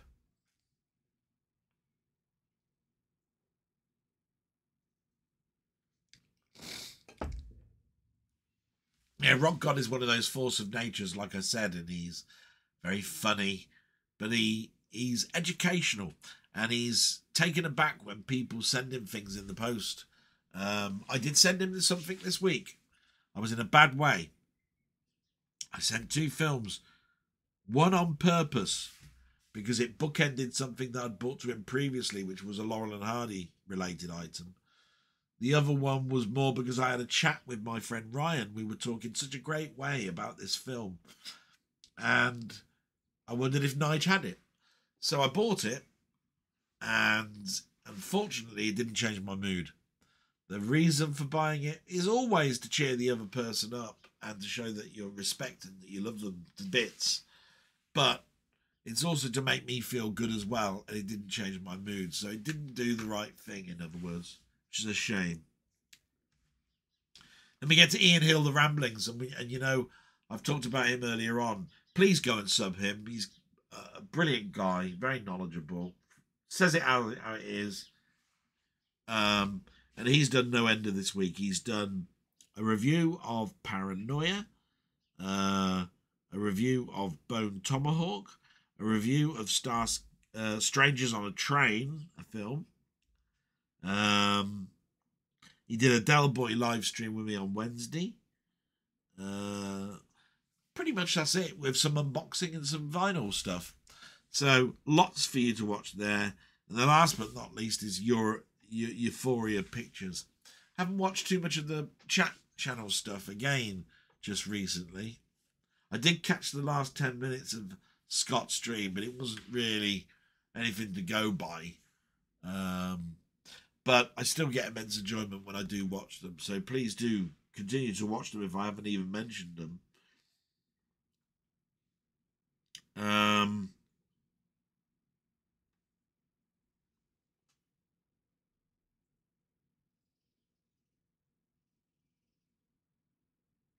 So Euphoria Pictures, he did a couple of videos on the tidy up of his video room. This is very important because it talks more about storage and how you can actually put things away, what order to put them in, how it looks like in this particular room. So definitely worth watching that. And then he did a video review of physical media he'd like to buy that he missed at the time. So it could have been for money reasons. It could have been for how many units there were. If you didn't get your name in quickly, you lost out. So that was interesting as well. And that ends what I watched on YouTube. I'll be back in just a sec because there's been a knock at the door. So just bear with me. And so we're going to be moving now on to what I've watched of your YouTube stuff. That's my friends that go on to the Mamemeister server an awful lot. And I've been friends of mine for, you know, a good couple of years, you know, since I started this blog and before. So first of all, there's down the rabbit hole, Kev. He said that he's going to try some purple food. I like these little videos. They're just so distracting. I don't go down the shopping aisle purposely going, oh, orange food, I think I'll try that. Oh, yellow food, I think I'll try that. Blue food, oh, that's a bit weird, that. He tried some purple food. He put it in his mouth. First thing he said was, tastes like cereal. I'll tell you what it looked like. It looked like these tube crisps that we used to get. He said they tasted like cereal with bits of a flavour of coconut about them. But they didn't look very purple. And I have to admit there was a purple hint. It looked like brown tubes. Watch it. It was fun. I don't want to put people off. I made that probably sound really boring. But it so made me smile. It's unbelievable. Then there's a long line for his next video. It was, can I use my Wave Toys controller gamepad on my Atari Game Station Pro? What a long title. But basically what it is he did a video of a little tabletop, no bigger than that, arcade game, which was the full arcade game, but the controller comes off. Okay, and it's a little dinky controller, very, very small. I mean, we're talking about that big. And he's got a game station, like a little sort of Atari console retro thing. And he wanted to know, does this work on it? He got it semi to work, but not 100%. So it was a nice little experiment, because I don't think there are many people that do things like that anymore. Try to use old or different purpose controllers on modern devices. So that was great. So those were the two that I watched of Kev's Down the Rabbit Hole. And when we moved to Gaming Royalty, Robert's Retro Gaming. So I can't recommend Down the Rabbit Hole enough. And Gaming Royalty, well, bloody hell, here we go. Look, have we got a list? Yeah, bloody big one, right? He's done Hardcore Minecraft episodes 4 to 8, Atari 400 mini unboxing and playthrough, Arcade Alien Syndrome gameplay. 8-bit games he's played this week are Wing War, Sharky, Ducks Ahoy, Bad Bat Bart, Fight, and Princess and the Frog. Wow.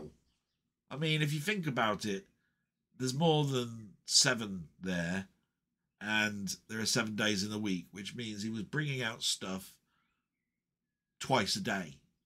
Oh, God, how'd you keep up, man? Yeah, as much as you're turning around and saying that my stuff's 2.5 hours long, I've brought out 2 things. Give people a chance. So watch Gaming Royalty, Robert's Retro Gaming. You won't be disappointed. There's always something there for somebody. That's the thing. Mine, it's probably a bit too honed in. Might have to expand on that a bit. I've done a lot of film stuff recently. Gonna probably correct that with some gaming stuff shortly. Definitely some stuff with music. I can just work out how to not get a copyright strike. Anyway, Seb's Place. You know Seb, our friend Seb, who's come on in leaps and bounds. Started off just going walking down the street and showing what he'd bought in charity shops, to doing a couple of comparison videos for games, and then suddenly jumped to the 9th degree in quality of his videos. So this week he did his review of SNES games that he's played in the PAL format for the letters I to J. And he purposely made a point of saying, just for you, Del, I've put the letters back in. So you should. I'm right. Anyway, then we get to, oh my God, Steve Gaming, who didn't tell me that he brought his channel back up. Bastard. Now, he's entertaining me at the moment with his video diary of a game called Planet Crafter, which I bought the same day as him. I checked. I've played more hours than him on it. I'm enjoying it. But watching him make the mistakes I made is fun. And it's just fun where he gets so engrossed, he doesn't look to see what his health is like in the game, and he dies. He goes, oh, I've got to get back, I've got to go back. Dead. Oh, bastard. Now I've got to go back. And then he has to go back, and it's just so funny. Really is. I don't want to make it sound terrible that I get great enjoyment seeing him die. But it's so funny. Definitely watch that. And then he's done his series of arcade games he sucks at. I think we all suck at games. He's up to parts 2 to 4. I won't say what the games are. Definitely worth your attention. Then we got 20th Century Gaming, who did a C64 live stream. And he did a sort of a semi-long play on a game that I haven't thought about in a long time called Eddie Kid Jump Challenge on the Commodore 64. It has the biggest sprites you'll ever see in your life.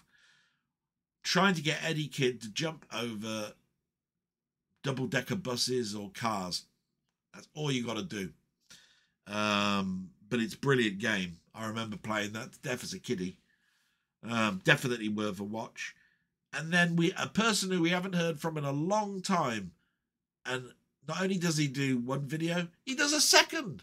And this time it is 2 blogs from LFC Gamer and Vlogs. He did a pickups one on the second video. The first one talks about what he's been doing, where he's been, that sort of stuff, things on his mind. Brilliant.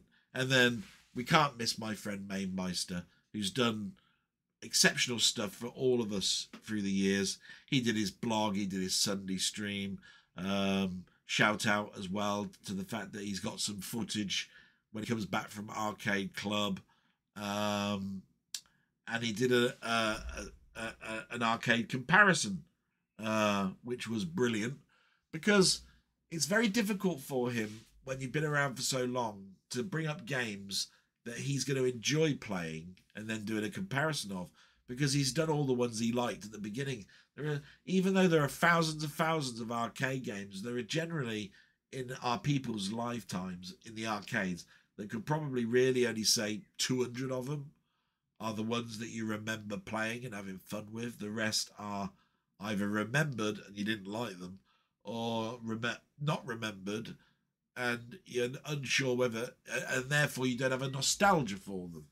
So totally get his point of view on that. And that brings Mamemeister to an end, and it goes to show you what I've bought this week, the trailers. And I'll tell you what, let's do something different if this works. Let's see if I could show you a bit about that game Steve's playing. It's called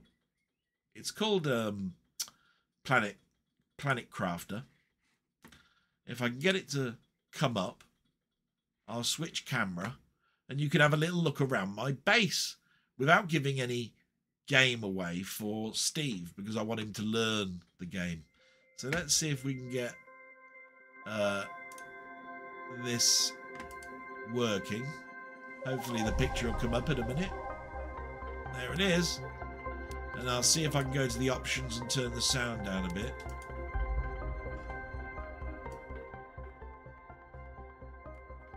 That should be a bit better. And we're going to play. Here's where he can join me if he wants to play. Or I can join him. He has to give it a code and then hit join and then paste it to me and I can join it. So we'll hit load. And this is my base.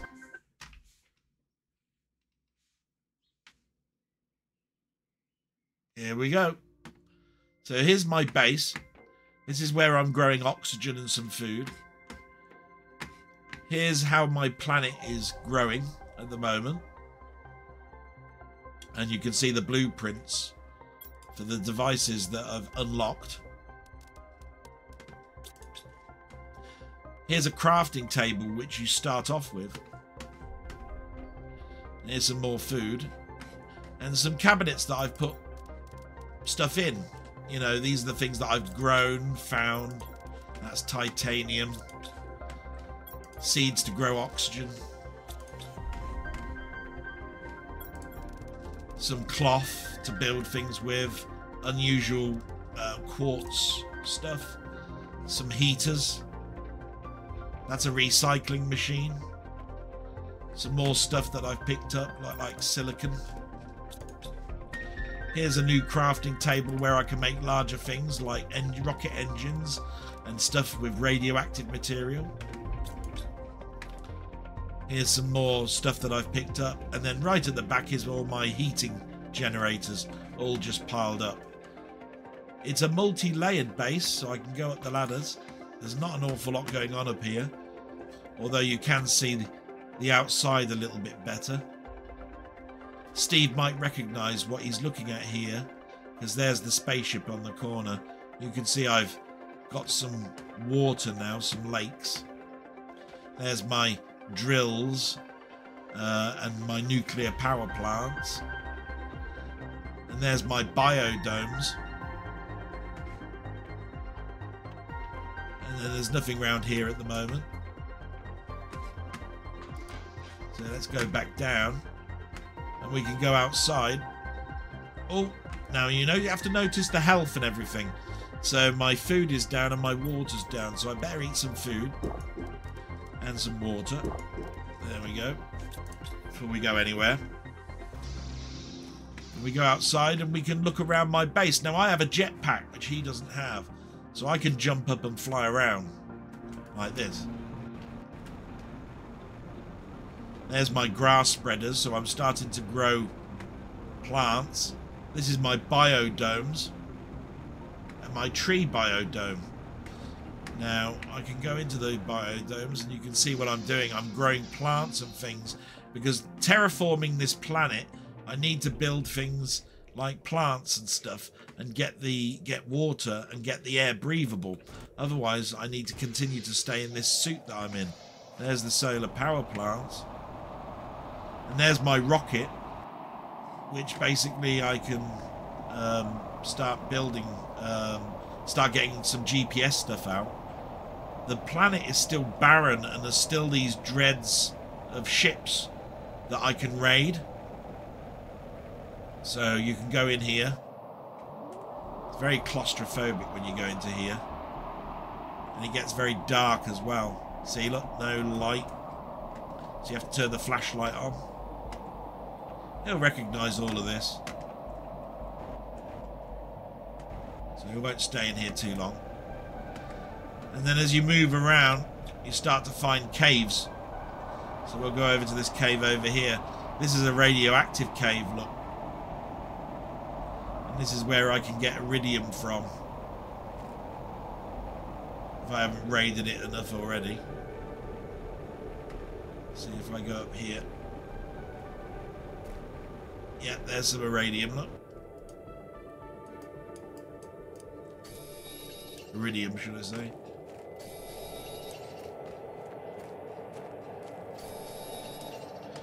So, you know, you can take that back to your base.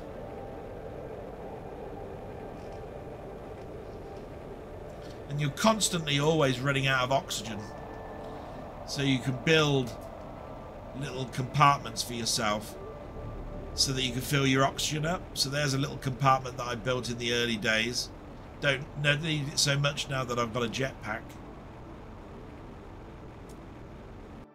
If I go into here, my oxygen goes back up.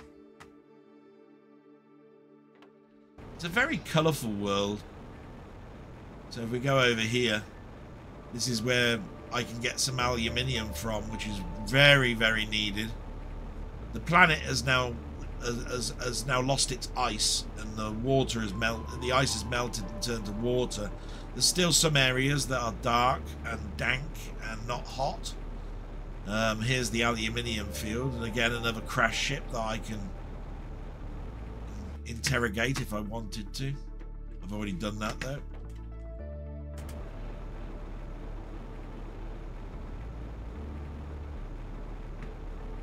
And there's lots of these crates and stuff around that you can interrogate.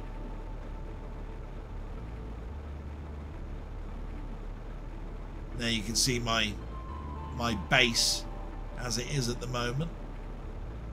Still growing. But there is some things starting to grow. Moss. This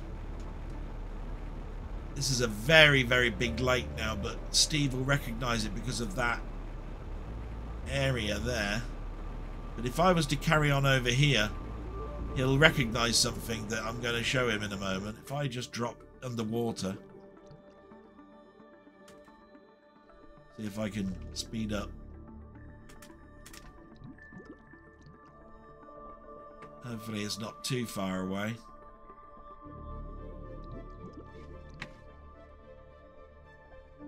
Never get my bearings when it's filled with water.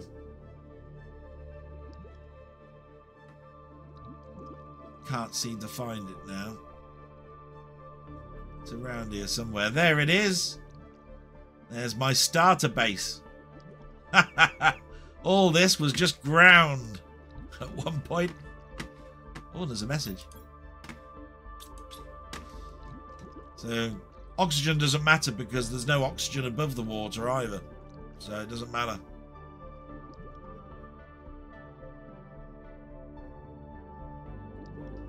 If I can just get to the land, I can use my jetpack again.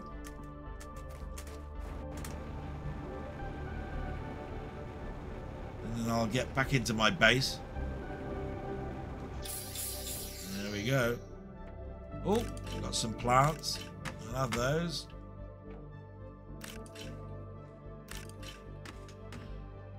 And run out of space to put them in that one, so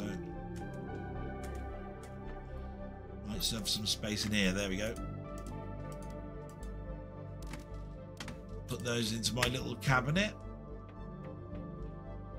and we'll come out of this game. So there's the map of what I've covered so far, which I wouldn't be able to see if I hadn't launched a rocket to tell me what was going on. And hopefully I've got enough power, so at the moment I'm producing a lot more than I actually need, so I'm doing okay. That's brilliant. And the next part of the stage is moss, and I'm 26% into that, so I'm going from lakes to moss. So yeah, not doing too badly. So we'll come out of this game, save, exit. There we go. And quit out of that and move back to camera view. Wonderful. So what I usually do now is show you what's come this week. Now, a lot of this stuff is not new. It's cheaper stuff or stuff that is old that has come out on Blu-ray or 4K just recently. So let's go to the other camera view, which is Galaxy Note Cam. There we go. And the first one is on the buses. Now you'd think to yourself, oh, that didn't cost an awful lot. But these are the Blu-ray movies. It's the film collection on Blu-ray, which I had to get from Australia. So that one was quite expensive. There's lots and lots of extras, a booklet and so forth. More importantly, moved to high definition. So that's brilliant. This was cheap. I waited and waited and waited until it came down in price because it's not a great film collection, but one that is I like to watch and enjoy on occasion. And that is all of the films for Resident Evil. It's the Italian steelbook of it. And you can see all of the different films that are on there.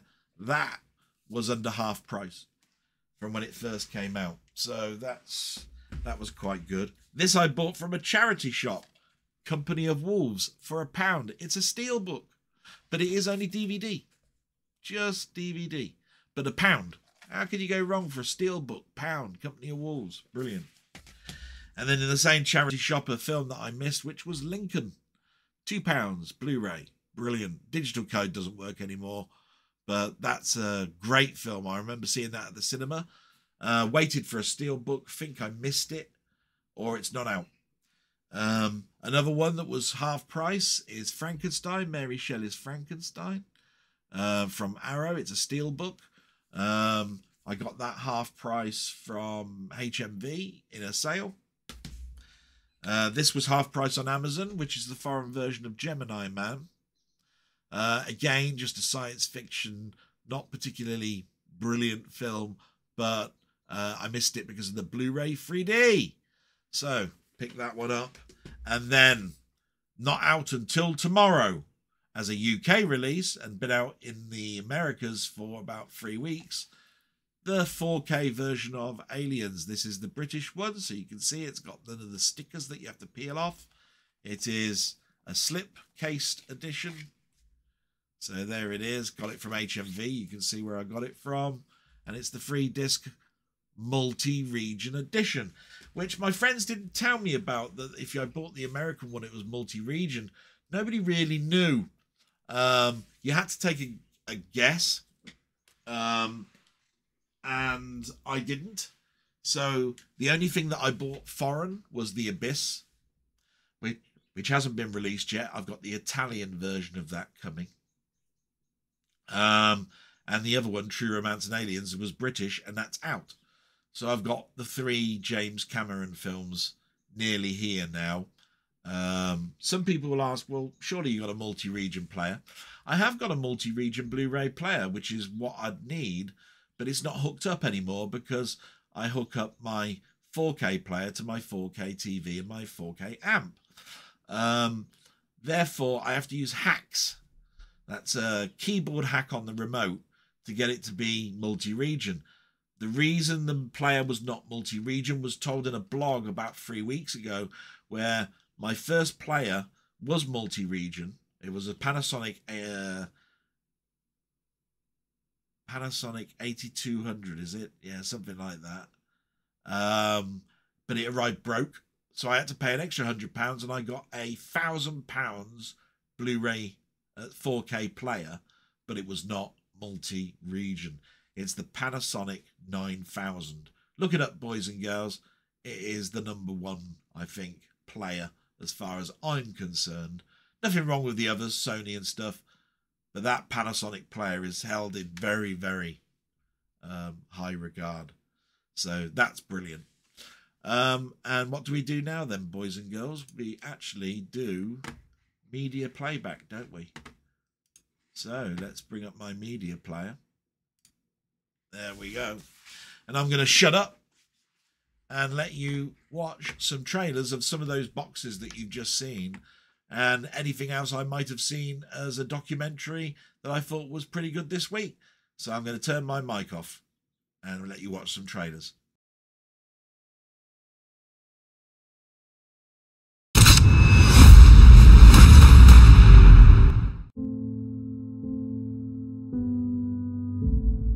Tell me something. Why is it so hard for you to kill this man? He knew every move of mine before I made it. I'd have him right there, take the shot. I wanna be forever young. And he'd be gone, like a ghost. Do you really wanna live forever? Who is he?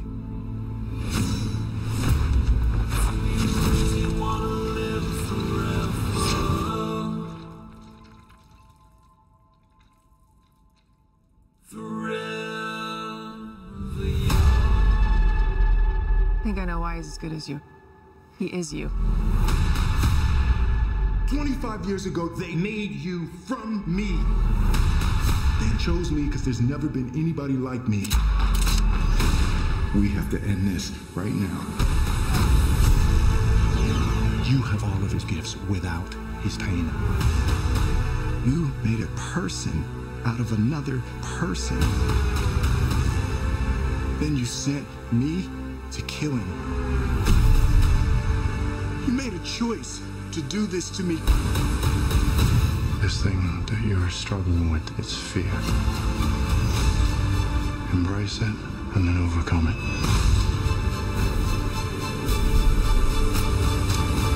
Of all the people in the world to come after me, why would he send you?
wants to get off.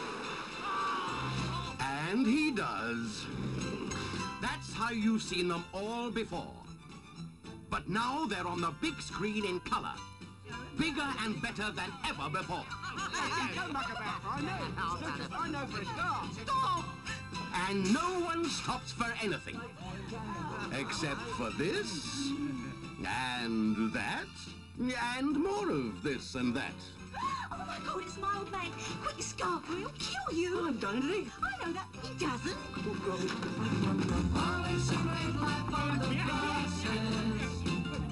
There's nothing like it, you'll agree. Just take a ride upon the buses. Ow! You got a bloke up there, haven't you? Don't be daft. I'll kill him.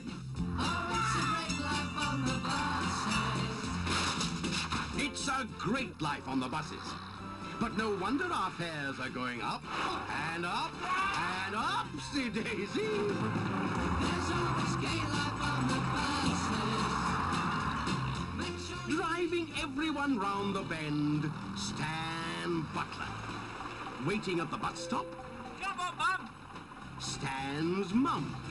Oh, Stan, just think. My little Olive's body once sat on that. The mind boggles. Those models of married bliss are in high form. Oh, put those away. Arthur of the acid tongue. And Olive, his ever-loving wife. Oh, it's all right, I'll find it. That is not it. That is the knot in my pyjama cord. This is the bus and the route to Laughterland. Oh, Blakey, how's that for a splashdown? Come on, Butler, let's have a replay. Oh, what a shower. I think he's blown a fuse. I think he's blown his gaskets and all. Go away, I choose to. It's a great life being a bus conductor. Ask Jack. But the unscheduled stops are the greatest. I do all the driving, and he comes along and punches a ticket.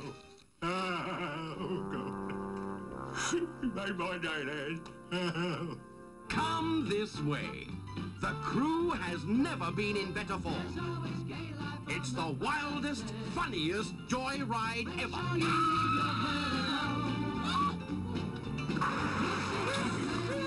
What happened? Can't you drive? Hey? Oh my God, look what you've done!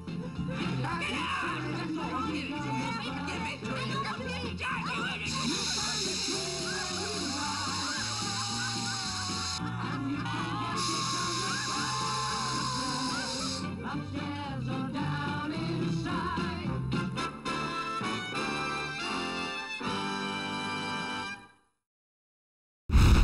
My name is Alice. The virus escaped. Everybody died. Trouble was, they didn't stay dead. Now this is a pleasant surprise. This is what I do.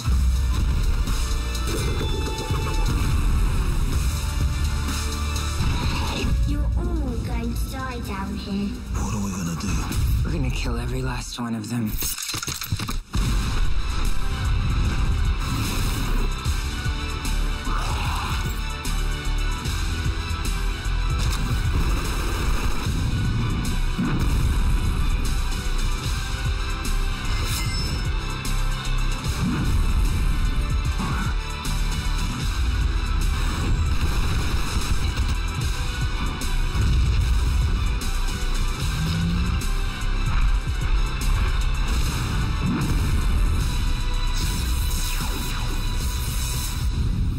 Waiting for a written invitation?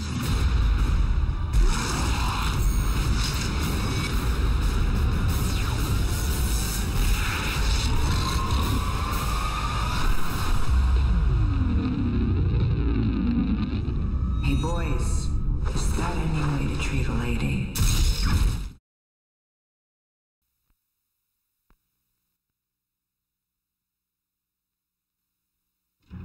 Just tell me one thing, Burke.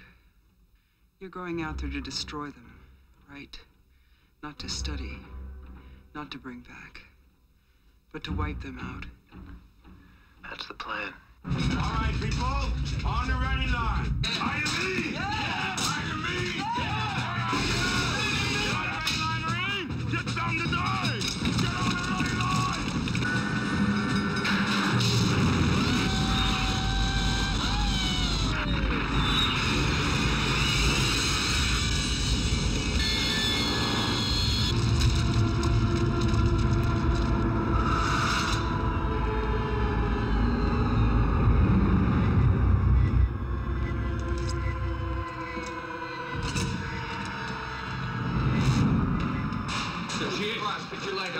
Keep back, don't scare. Movement! Talk to me, Hudson! I got signals. I got readings in front and behind. There's nothing back here. Look, I'm telling you, there's something moving and it ain't us. Get them out of there!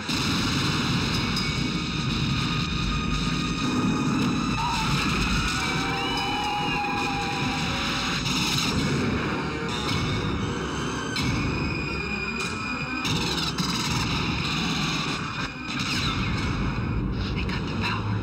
How could they cut the power, man? They're animals. There's movement all over the place. 5 meters, man. 4.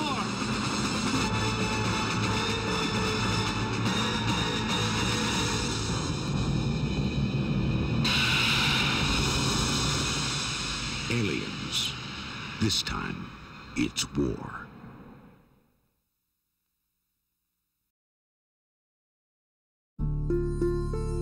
Karen's voice is one of those voices that just goes right to your soul. It's arguably the most beautiful voice that anybody will ever hear. And that voice, that voice. Perfection is just about impossible, but that's always in my mind, you know. There was a very loving, happy part to her, and then there was a kind of a darkness there. There's no way to be able to handle that kind of success. There was something about her that she didn't like about herself. I had no idea that I could do a blasted thing. She definitely battled her self-image. She never had a successful romantic relationship. Love is something that I think everybody in this world has to have, and without it, you're not worth anything. She was a very sensitive human being, and she was incredibly injured. No one really knew a lot about anorexia back then. It wasn't something that was really talked about. When I got sick, it scared the hell out of me, man. I said, whoa, down to the old 89 pounds there. My God, Karen, what did you do to yourself? You don't really know when you step over that line. How are you born with that kind of talent? That extraordinary genius talent, and then sabotage yourself? Maybe she never wanted fame. Perfection is a battle you'll never win. You can have fame and the most beautiful voice in the world and still feel a hell inside. I don't think Karen Carpenter's true story has really been told. You can't stop. The only way you can stop is die. We've only just begun to live.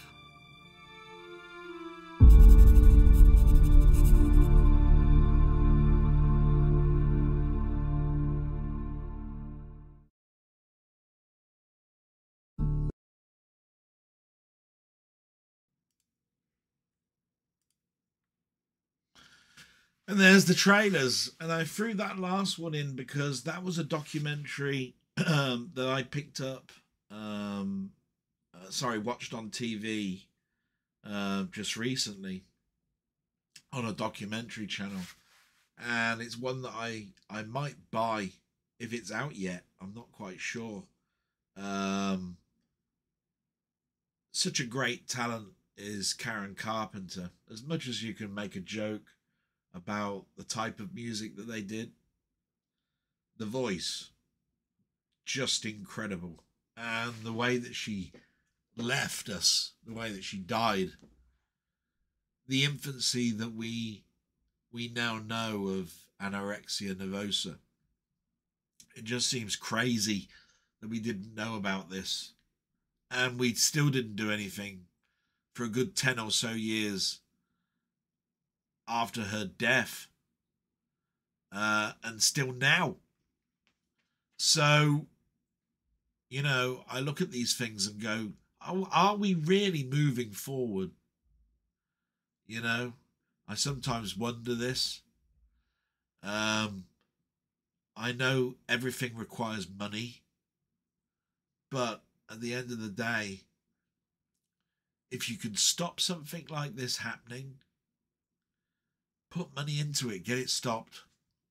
That's all I can say, really.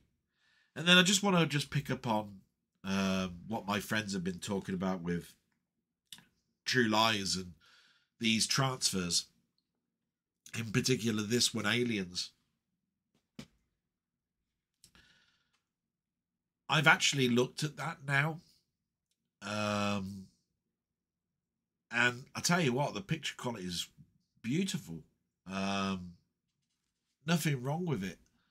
A friend of mine got theirs even earlier than mine, so I asked if I could just look at the disc for 10 minutes because I'm going to watch the whole thing through today. And that 10 minutes that I saw, beautiful. Why people are complaining about grain or it looks like plastic model kits or whatever. It's just ridiculous to me. You know, I mean, there is a Blu-ray edition of it, but if you look at this 4K, this one supersedes it.